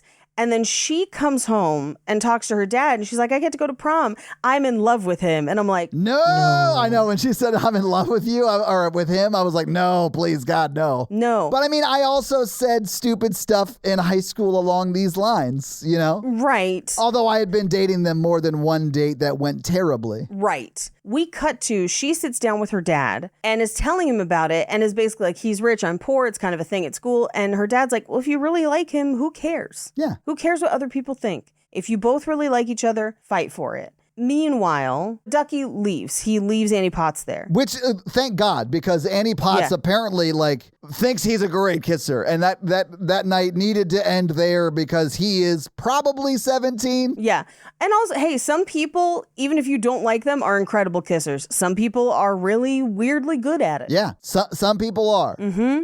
I've been described. Someone once described my kissing as interesting. Yeah. And I don't think that's a good thing, but maybe I'm wrong. You know, hey, you're a great friend. Exactly. But we cut to, in theory, a couple days later in Chinatown. And this is LA's Chinatown. This is where Annie Potts lives. Like, yes. Yeah. And this is where she kind of comes over and she's talking about the night before. This is where we find out that Ducky was a great kisser. But Ducky's also outside downstairs I don't know if he's outside the store or outside the apartment. It's the store. It is the store because I saw the storefront, but Right. he is stalking her kind of because he knows she's going to be working, and Molly Ringwald like kind of shows up because I think it's sort of implied that Annie Potts lives either very close or maybe even above the store. Yes. Well, and this is the hilarious thing, because this is, as opposed to running from Chicago to Los Angeles, this is running from one end of Los Angeles to the other. Right. Yeah. You mean from where they're filmed? Yes. Yeah. Because there are potentially apartments above that record store. I would believe that. However, we get all of these establishing shots of Chinatown. Yeah. A completely different part of town. And when Molly rings her doorbell, at least at the end, it plays a gong sound and not like a regular doorbell sound. Right. But this is one of my favorite Annie Potts outfits because clearly she's experimenting with wigs. And she's got this kind of like Oingo Gablogian wig. She looks like Andy Warhol to me. I can't explain it. She looks like Andy Warhol. It's very Andy Warhol, or for me, from Always Sunny, it's Oingo Gablogian. Yes, 100%. Who I do think is inspired by Andy Warhol. By Andy Warhol. Yeah. 100%. Yeah, it's the white wig. It's the white wig. I love it so much. But this is where she shows her the prom dress. She even puts it on and they dance. And she says as she leaves, she's like, hey, be kind to Duckman. Yeah. He's going through it. Like, I know, hey, you have every right to like and date who you want, but like, be gentle around your friend. He's having a rough time. Yeah. And I think that that's nice, like, advice. Yeah. Like, you can date who you want. I don't think you should date Ducky necessarily, but Right. he does clearly have feelings for you and he is hurt right now. So just know that going in and maybe honestly steer clear of him for a bit. For a little Unless bit. he like comes immediately and apologizes, which is what I was really hoping would happen in this next scene. Right. But instead, the next scene we get is Blaine and Steph talking, and Steph is just like, I don't know why you're hanging out with fucking poor people. Like, if you're going to do that, don't bring her around us. Just like, fuck her and get it over with. It's like, oof. Yeah, it's pretty gross. Oof, magoof. Mm-hmm. But we then cut to Blaine and Andy's second date. At the stables. Yeah. At the stables where they're making out or whatever. But this is all we see of them interacting or having any chemistry or dating or anything. This conversation is basically like, hey, both of our friends don't like each other, but I like you, and so we'll make it work. And then we get a shot of him being like, will we make it work? Yeah. Like, it's definitely like, maybe not. I don't know how to explain it other than his face becomes like a Uno skip card or like reverse card or whatever. Because it seems like in this moment, he has a revelation of, I can't be with this person. They repulse me. And it's so clear on his face that he's going to ghost her. Yeah, immediately. Yeah. And we then cut away to Ducky's house where we reveal he has a mattress on the floor and he's throwing the cards into the hat. But what I find really interesting, and I'm going to have to dig around in fun facts for this a little bit, is there's spray painted art on his wall, implying that he has probably spray painted it. But on the wall closest to him, there is a man and a dog that very closely resemble the subway art of Keith Haring, which is kind of later than this. I know Keith Haring was already working in that format at this time that the movie was made, but that's an incredibly wild, deep pull if this was meant to be like a nod to Keith Haring this early into the 80s. Which I think is very interesting. So it might just be a parallel thinking kind of thing. That does happen. Yeah, it could be. Or this is a super early nod to Keith Haring. Interesting thing in this scene that you're like, why is that there? Yeah. I think it's there because like it coats him as very poor too, because it's just a mattress on the floor. Yes. And he's throwing, cards at a hat. So like, just like Joey in Friends, when he's inside a foosball box, he's doing some thinking, Paige. Doing some thinking. This is also because Keith Haring largely did a lot of his early work on the walls of subways. He was not rich either. And so that could have also been kind of a little tidbit there. So we cut to Molly Ringwald goes shopping, and I think she's looking at dresses to see what she can make, to like get inspiration for how to like something she can sew on her own at home. I hated the interaction with the person who worked there because I've experienced that before many a times, and it's just very clearly like, hey, are you shoplifting? Yes. No? Okay, well, like, if you need anything, like, and then she just walks away. Walks away. It's like crazy. And then she looks at the price tag, and it's like $650, which would be, I looked it up, $19.15 today. So it's like, that's so expensive, especially for her, like she could not afford $650. No. So I do think she's like, well, I could make a dress, which she makes clothes. It's a passion of hers. So yeah. She could just be like perusing the styles, honestly, not the dresses. Hey, I couldn't afford a $650 dress. Me either. I couldn't afford a $650 suit today. There are $650 dresses I want that I don't own because I don't have that kind of money. But that's all. I also sew. There are options. But we see Benny trying on a dress and just being completely just a nightmare of like, I don't like the fabric. I don't like the fit. And it's like the fact that you can even be picky about a dress that she can't even dream of affording. Yeah. Is kind of what they're trying to get at. Yep. But her dad works, 100 times harder than Molly Ringwald's dad. So it's fine because that's the way it should work, right, Paige? No. Yeah. But I do think, and we'll get to the dress her dad brings her in just a minute, because she has been trying to call Blaine. Blaine isn't answering. Yeah, he's ghosting her. He's ghosting her, and she's getting kind of sad about it. She's like drawing and I think designing her prom dress. And her dad brings her a prom dress that I can almost guarantee he probably got at Goodwill. It's probably about as old as Annie Potts's dress. Yeah. Because it looks like it's kind of from the same era. But he's like, hey, I figured you could maybe make something out of it if you wanted to. And like, your mom always liked pink. You remind me of her. This is a weird thing to put on her, but fine. But she's like, I'll make something out of it. I'll figure it out. But like, where'd you get the money? Because I came home the other day and your car was here. So I know you're not actually working. Yeah. And he kind of goes off on her, and she's like, I just need you to do something. Like she didn't love us back. She's not coming back. Your life has to go on. And a daughter should not have to have that conversation with her father. I was going to say this. Yeah, it's really sweet. Like the conversation they are having is like one that they should both be having with a therapist, maybe. Yes. Or like, I think it's unfair that she is having to do this emotional labor for her dad, I think is really what I'm saying. Yes. Because it does feel like she has processed and moved through the absence of her mom. And it seems like not died, like run away from home, kind of just left them. They say she left. Yeah. Like it's not, they never talk about her like she passed away. It's always that she's gone. Right. So it's like she chose not to be with us, which is hard. That's so hard. But she's processed through it and her dad hasn't. And she is very much like, you gotta move through this, please, for like me. I need you to be my dad again. Like this is, and so that sucks, but I love that this is a scene in the movie and I think it's well acted. I do like Harry Dean Stanton's character a lot in the movie, and I think he is a sweet, kind, nice, but very depressed, troubled dad. Yes. If that makes sense. And I think he is doing the best he can in the moment, but he needs to be doing better for his daughter, and she is sort of very kindly telling him that in this scene. Right.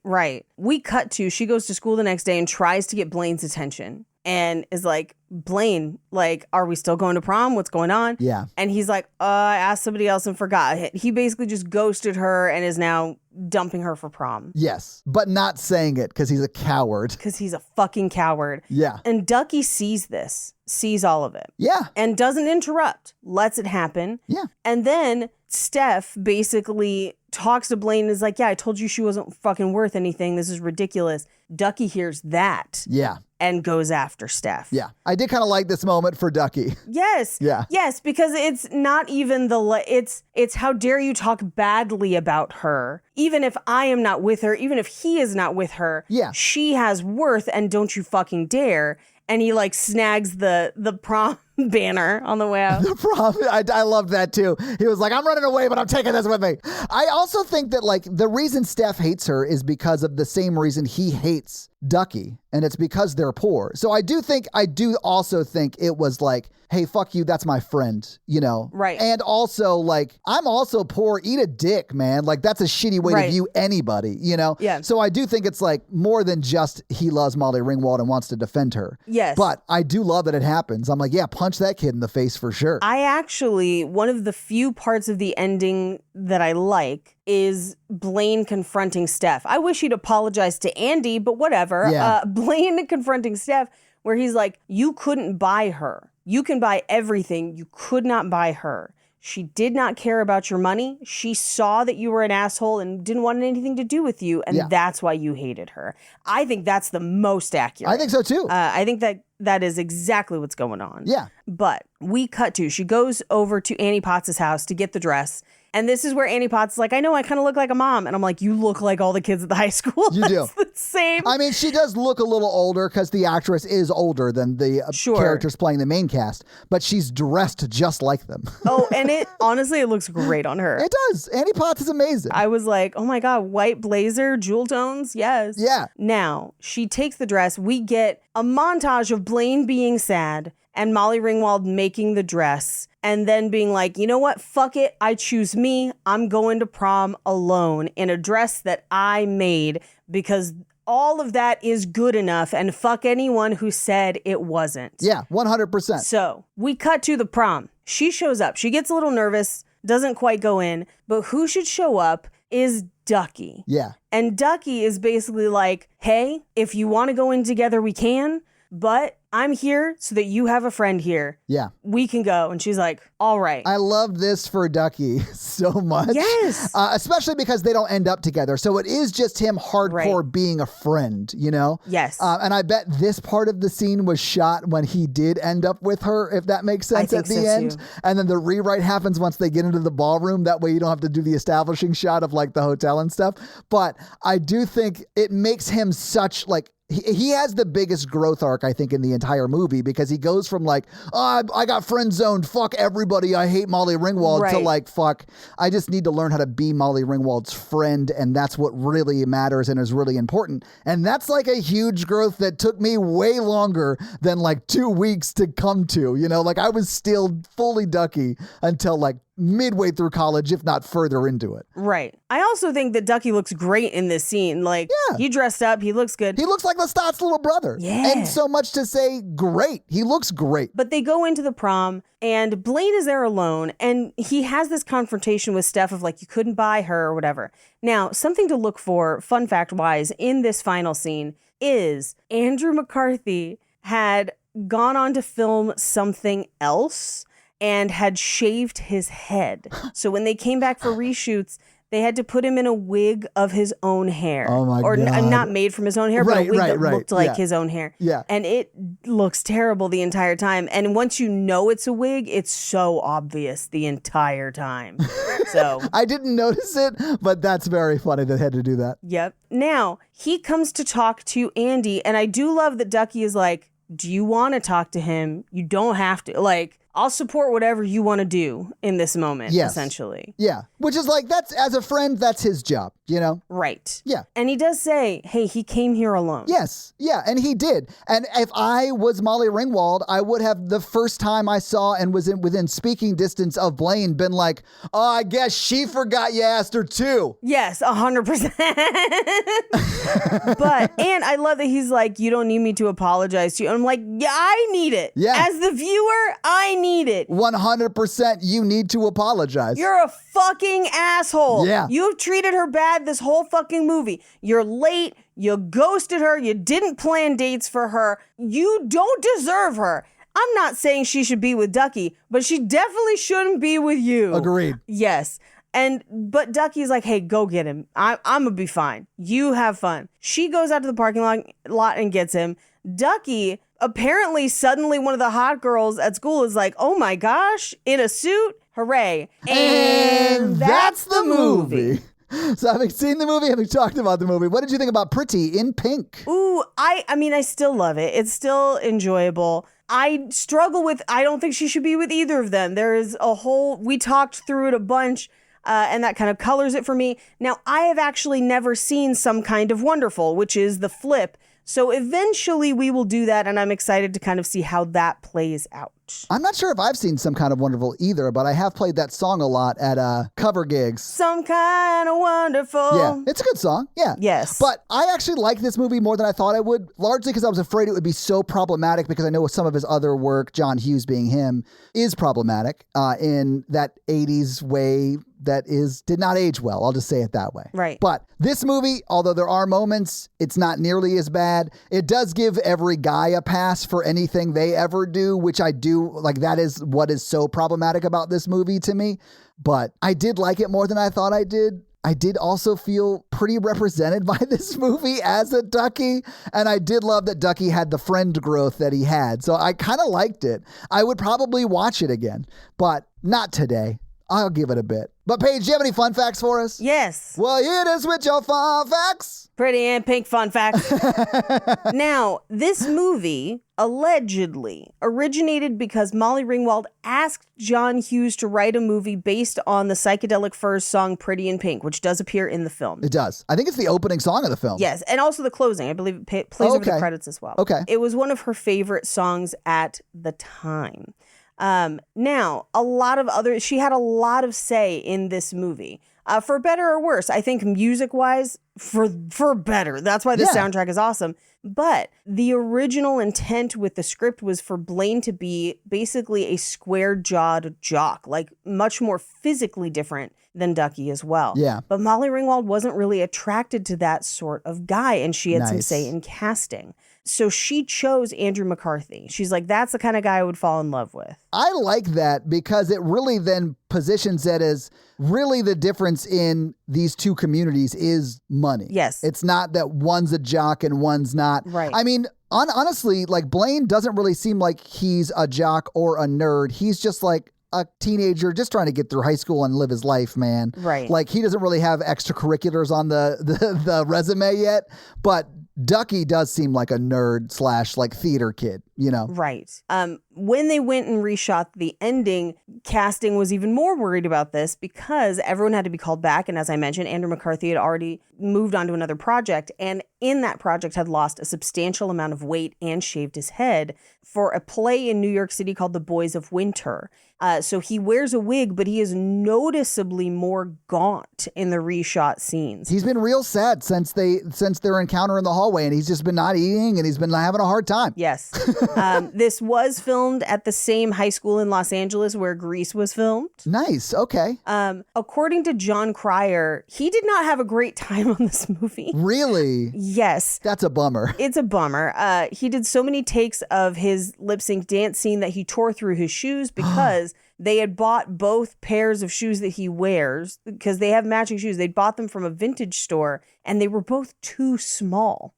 Which brutal. Yeah, that's terrible. And then having to dance in them. Like you're moving a lot in those shoes. That sucks. Right. But he stated in interviews later that he feels like Molly Ringwald and Andrew McCarthy both found him irritating. Oh. And admittedly, as we kind of discussed before, Molly Ringwald really wanted Robert Downey Jr. for the role. Yeah. And so he kind of describes himself as an outgoing person, but he thinks that maybe his extroversion didn't work as well with their introversion. I get that though, because people think I'm a lot, so I get it. It happens. And I get that's fair feedback. I'm not saying that they're wrong. Yep.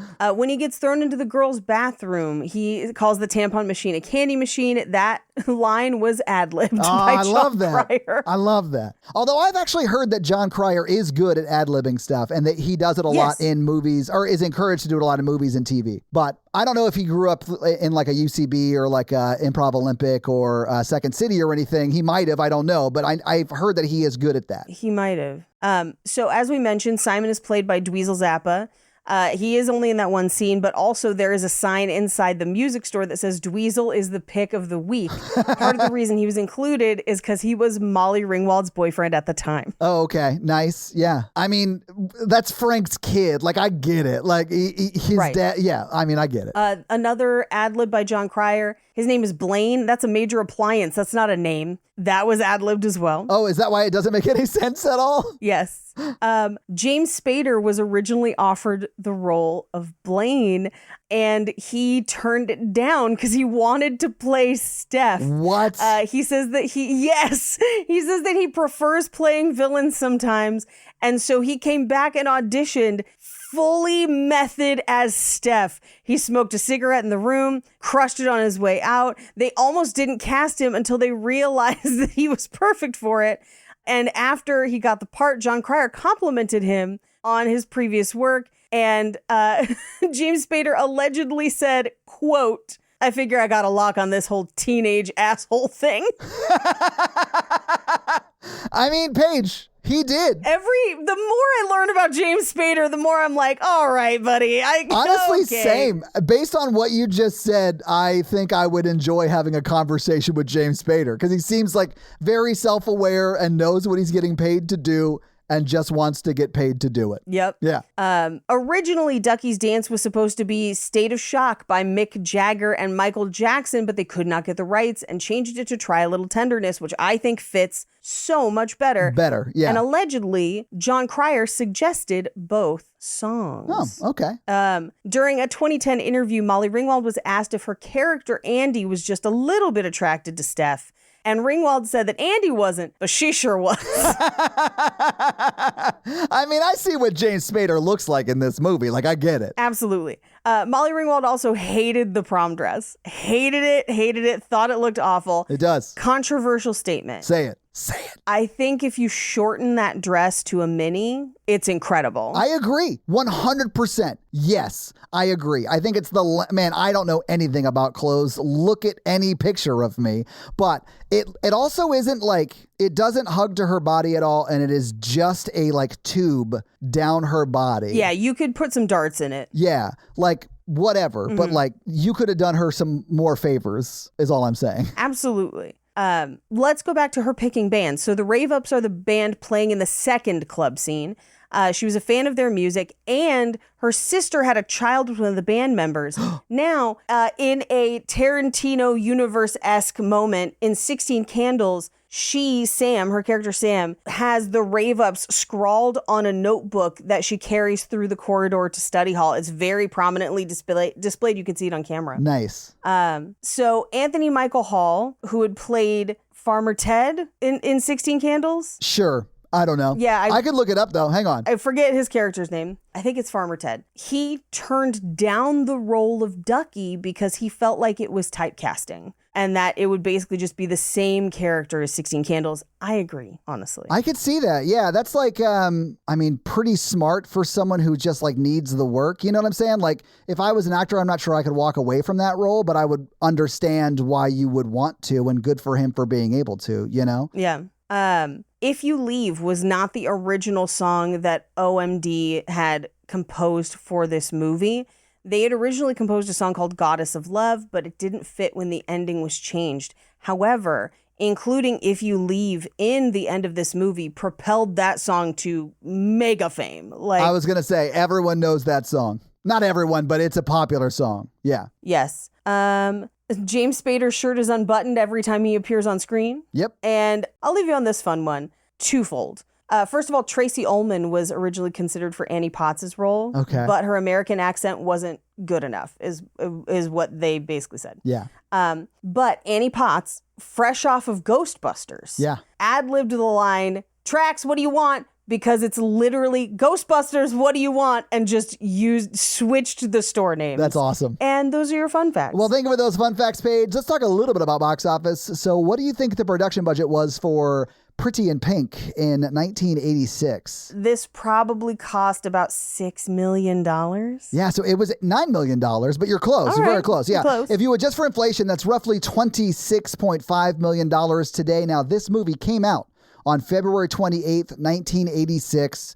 It was number 2 in the theaters the weekend it came out. It was beat by the number 1 movie, House. And just in case you're wondering, yes, That House from Horror Virgin. And yeah, the number 2 movie, obviously Pretty in Pink. Number 3 was Down and Out. Exactly. Number 3 was Down and Out in Beverly Hills. Number 4 was The Color Purple. And number 5 was Hannah and Her Sisters. What do you think Pretty in Pink brought in its opening weekend? I'm going to say $4 million. Yeah, it brought in $6 million. Good for it was them. pretty close to being the number 1 movie. The number 1 movie was only $6.4 million.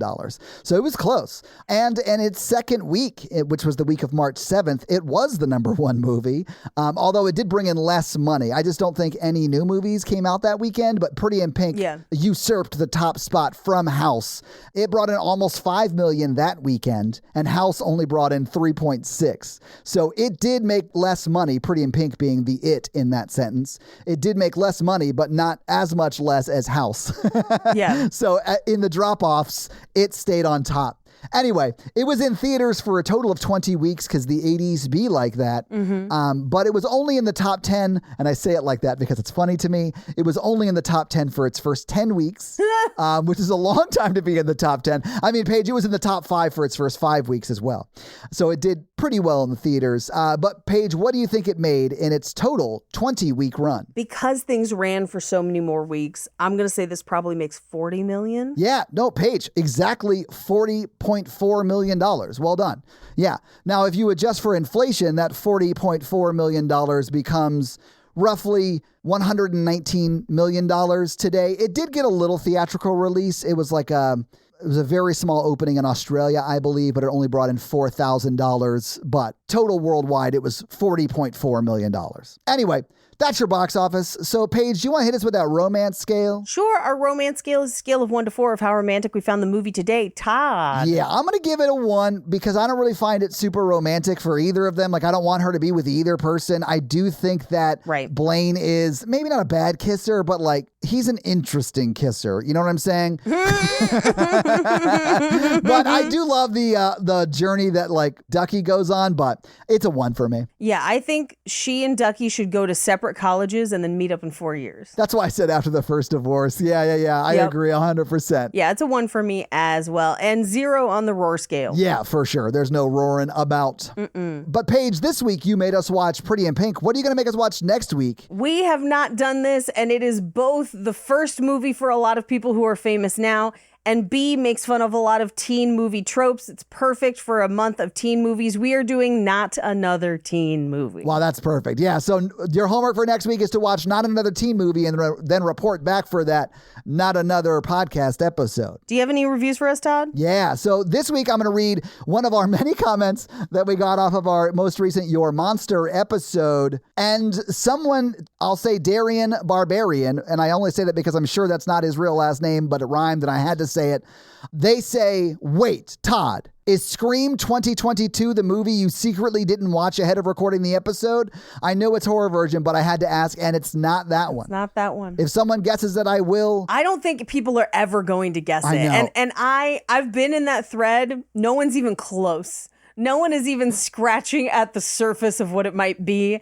And that brings me great joy. I love when people can't guess things. Yeah. It is very funny. Yep. Mm-hmm. I'm going to read this one from Miss Kimber. And they say, this episode got me through my dental procedure today. Oh, nice. And thank you so much for the update, Miss Kimber. Hope the mouth is doing well. And maybe don't listen to a comedy podcast while someone's working on your mouth. I feel like that is a bad combination of things. Or maybe that's like a flex. Be like, you're not as funny as you think you are. Maybe. I listened to this while having a dental procedure. Either way, Miss Kimber, I enjoyed it. And if you want to have me read your Spotify comment or 5-star Apple review, leave us one of those things and I'll do just that. So yeah, if you guys like this show and want to hear our other show where we talk about horror movies, that is The Horror Virgin. That's the only other podcast I am on, but Paige is also on Cult Podcast, which you can find at Cult Podcast. And you can find us on social media. I am at Todd J. Awesome, literally everywhere. Paige is at Paige Wesley on Instagram. No, it's at Rampage Wesley on Instagram and TikTok, at Paige Wesley on Twitter. That's right. All right. So that's where you can find Paige. If you want to find the show, we are at Romancing the Pod Show, right? Yep, Romancing Pod Show on Twitter. Well, and Instagram, right? And Instagram, but it's show SHO because character limits. If you start typing Romancing the Pod, it'll come up. It'll definitely come up on Instagram. I don't know about Twitter because I haven't posted on Twitter in a hot ass minute. So like, who knows? But that is where you can find more of us. So yeah, guys, give us a follow. Support the show any way you can. We'd love it. Smash that like button. Hell yeah. And that's going to be it for us. You guys, I'm Paige. And I'm Todd. And you complete us. To completion. Bye. Ducky was Howard the Duck's son in my mind, nerds. They dress alike, Paige.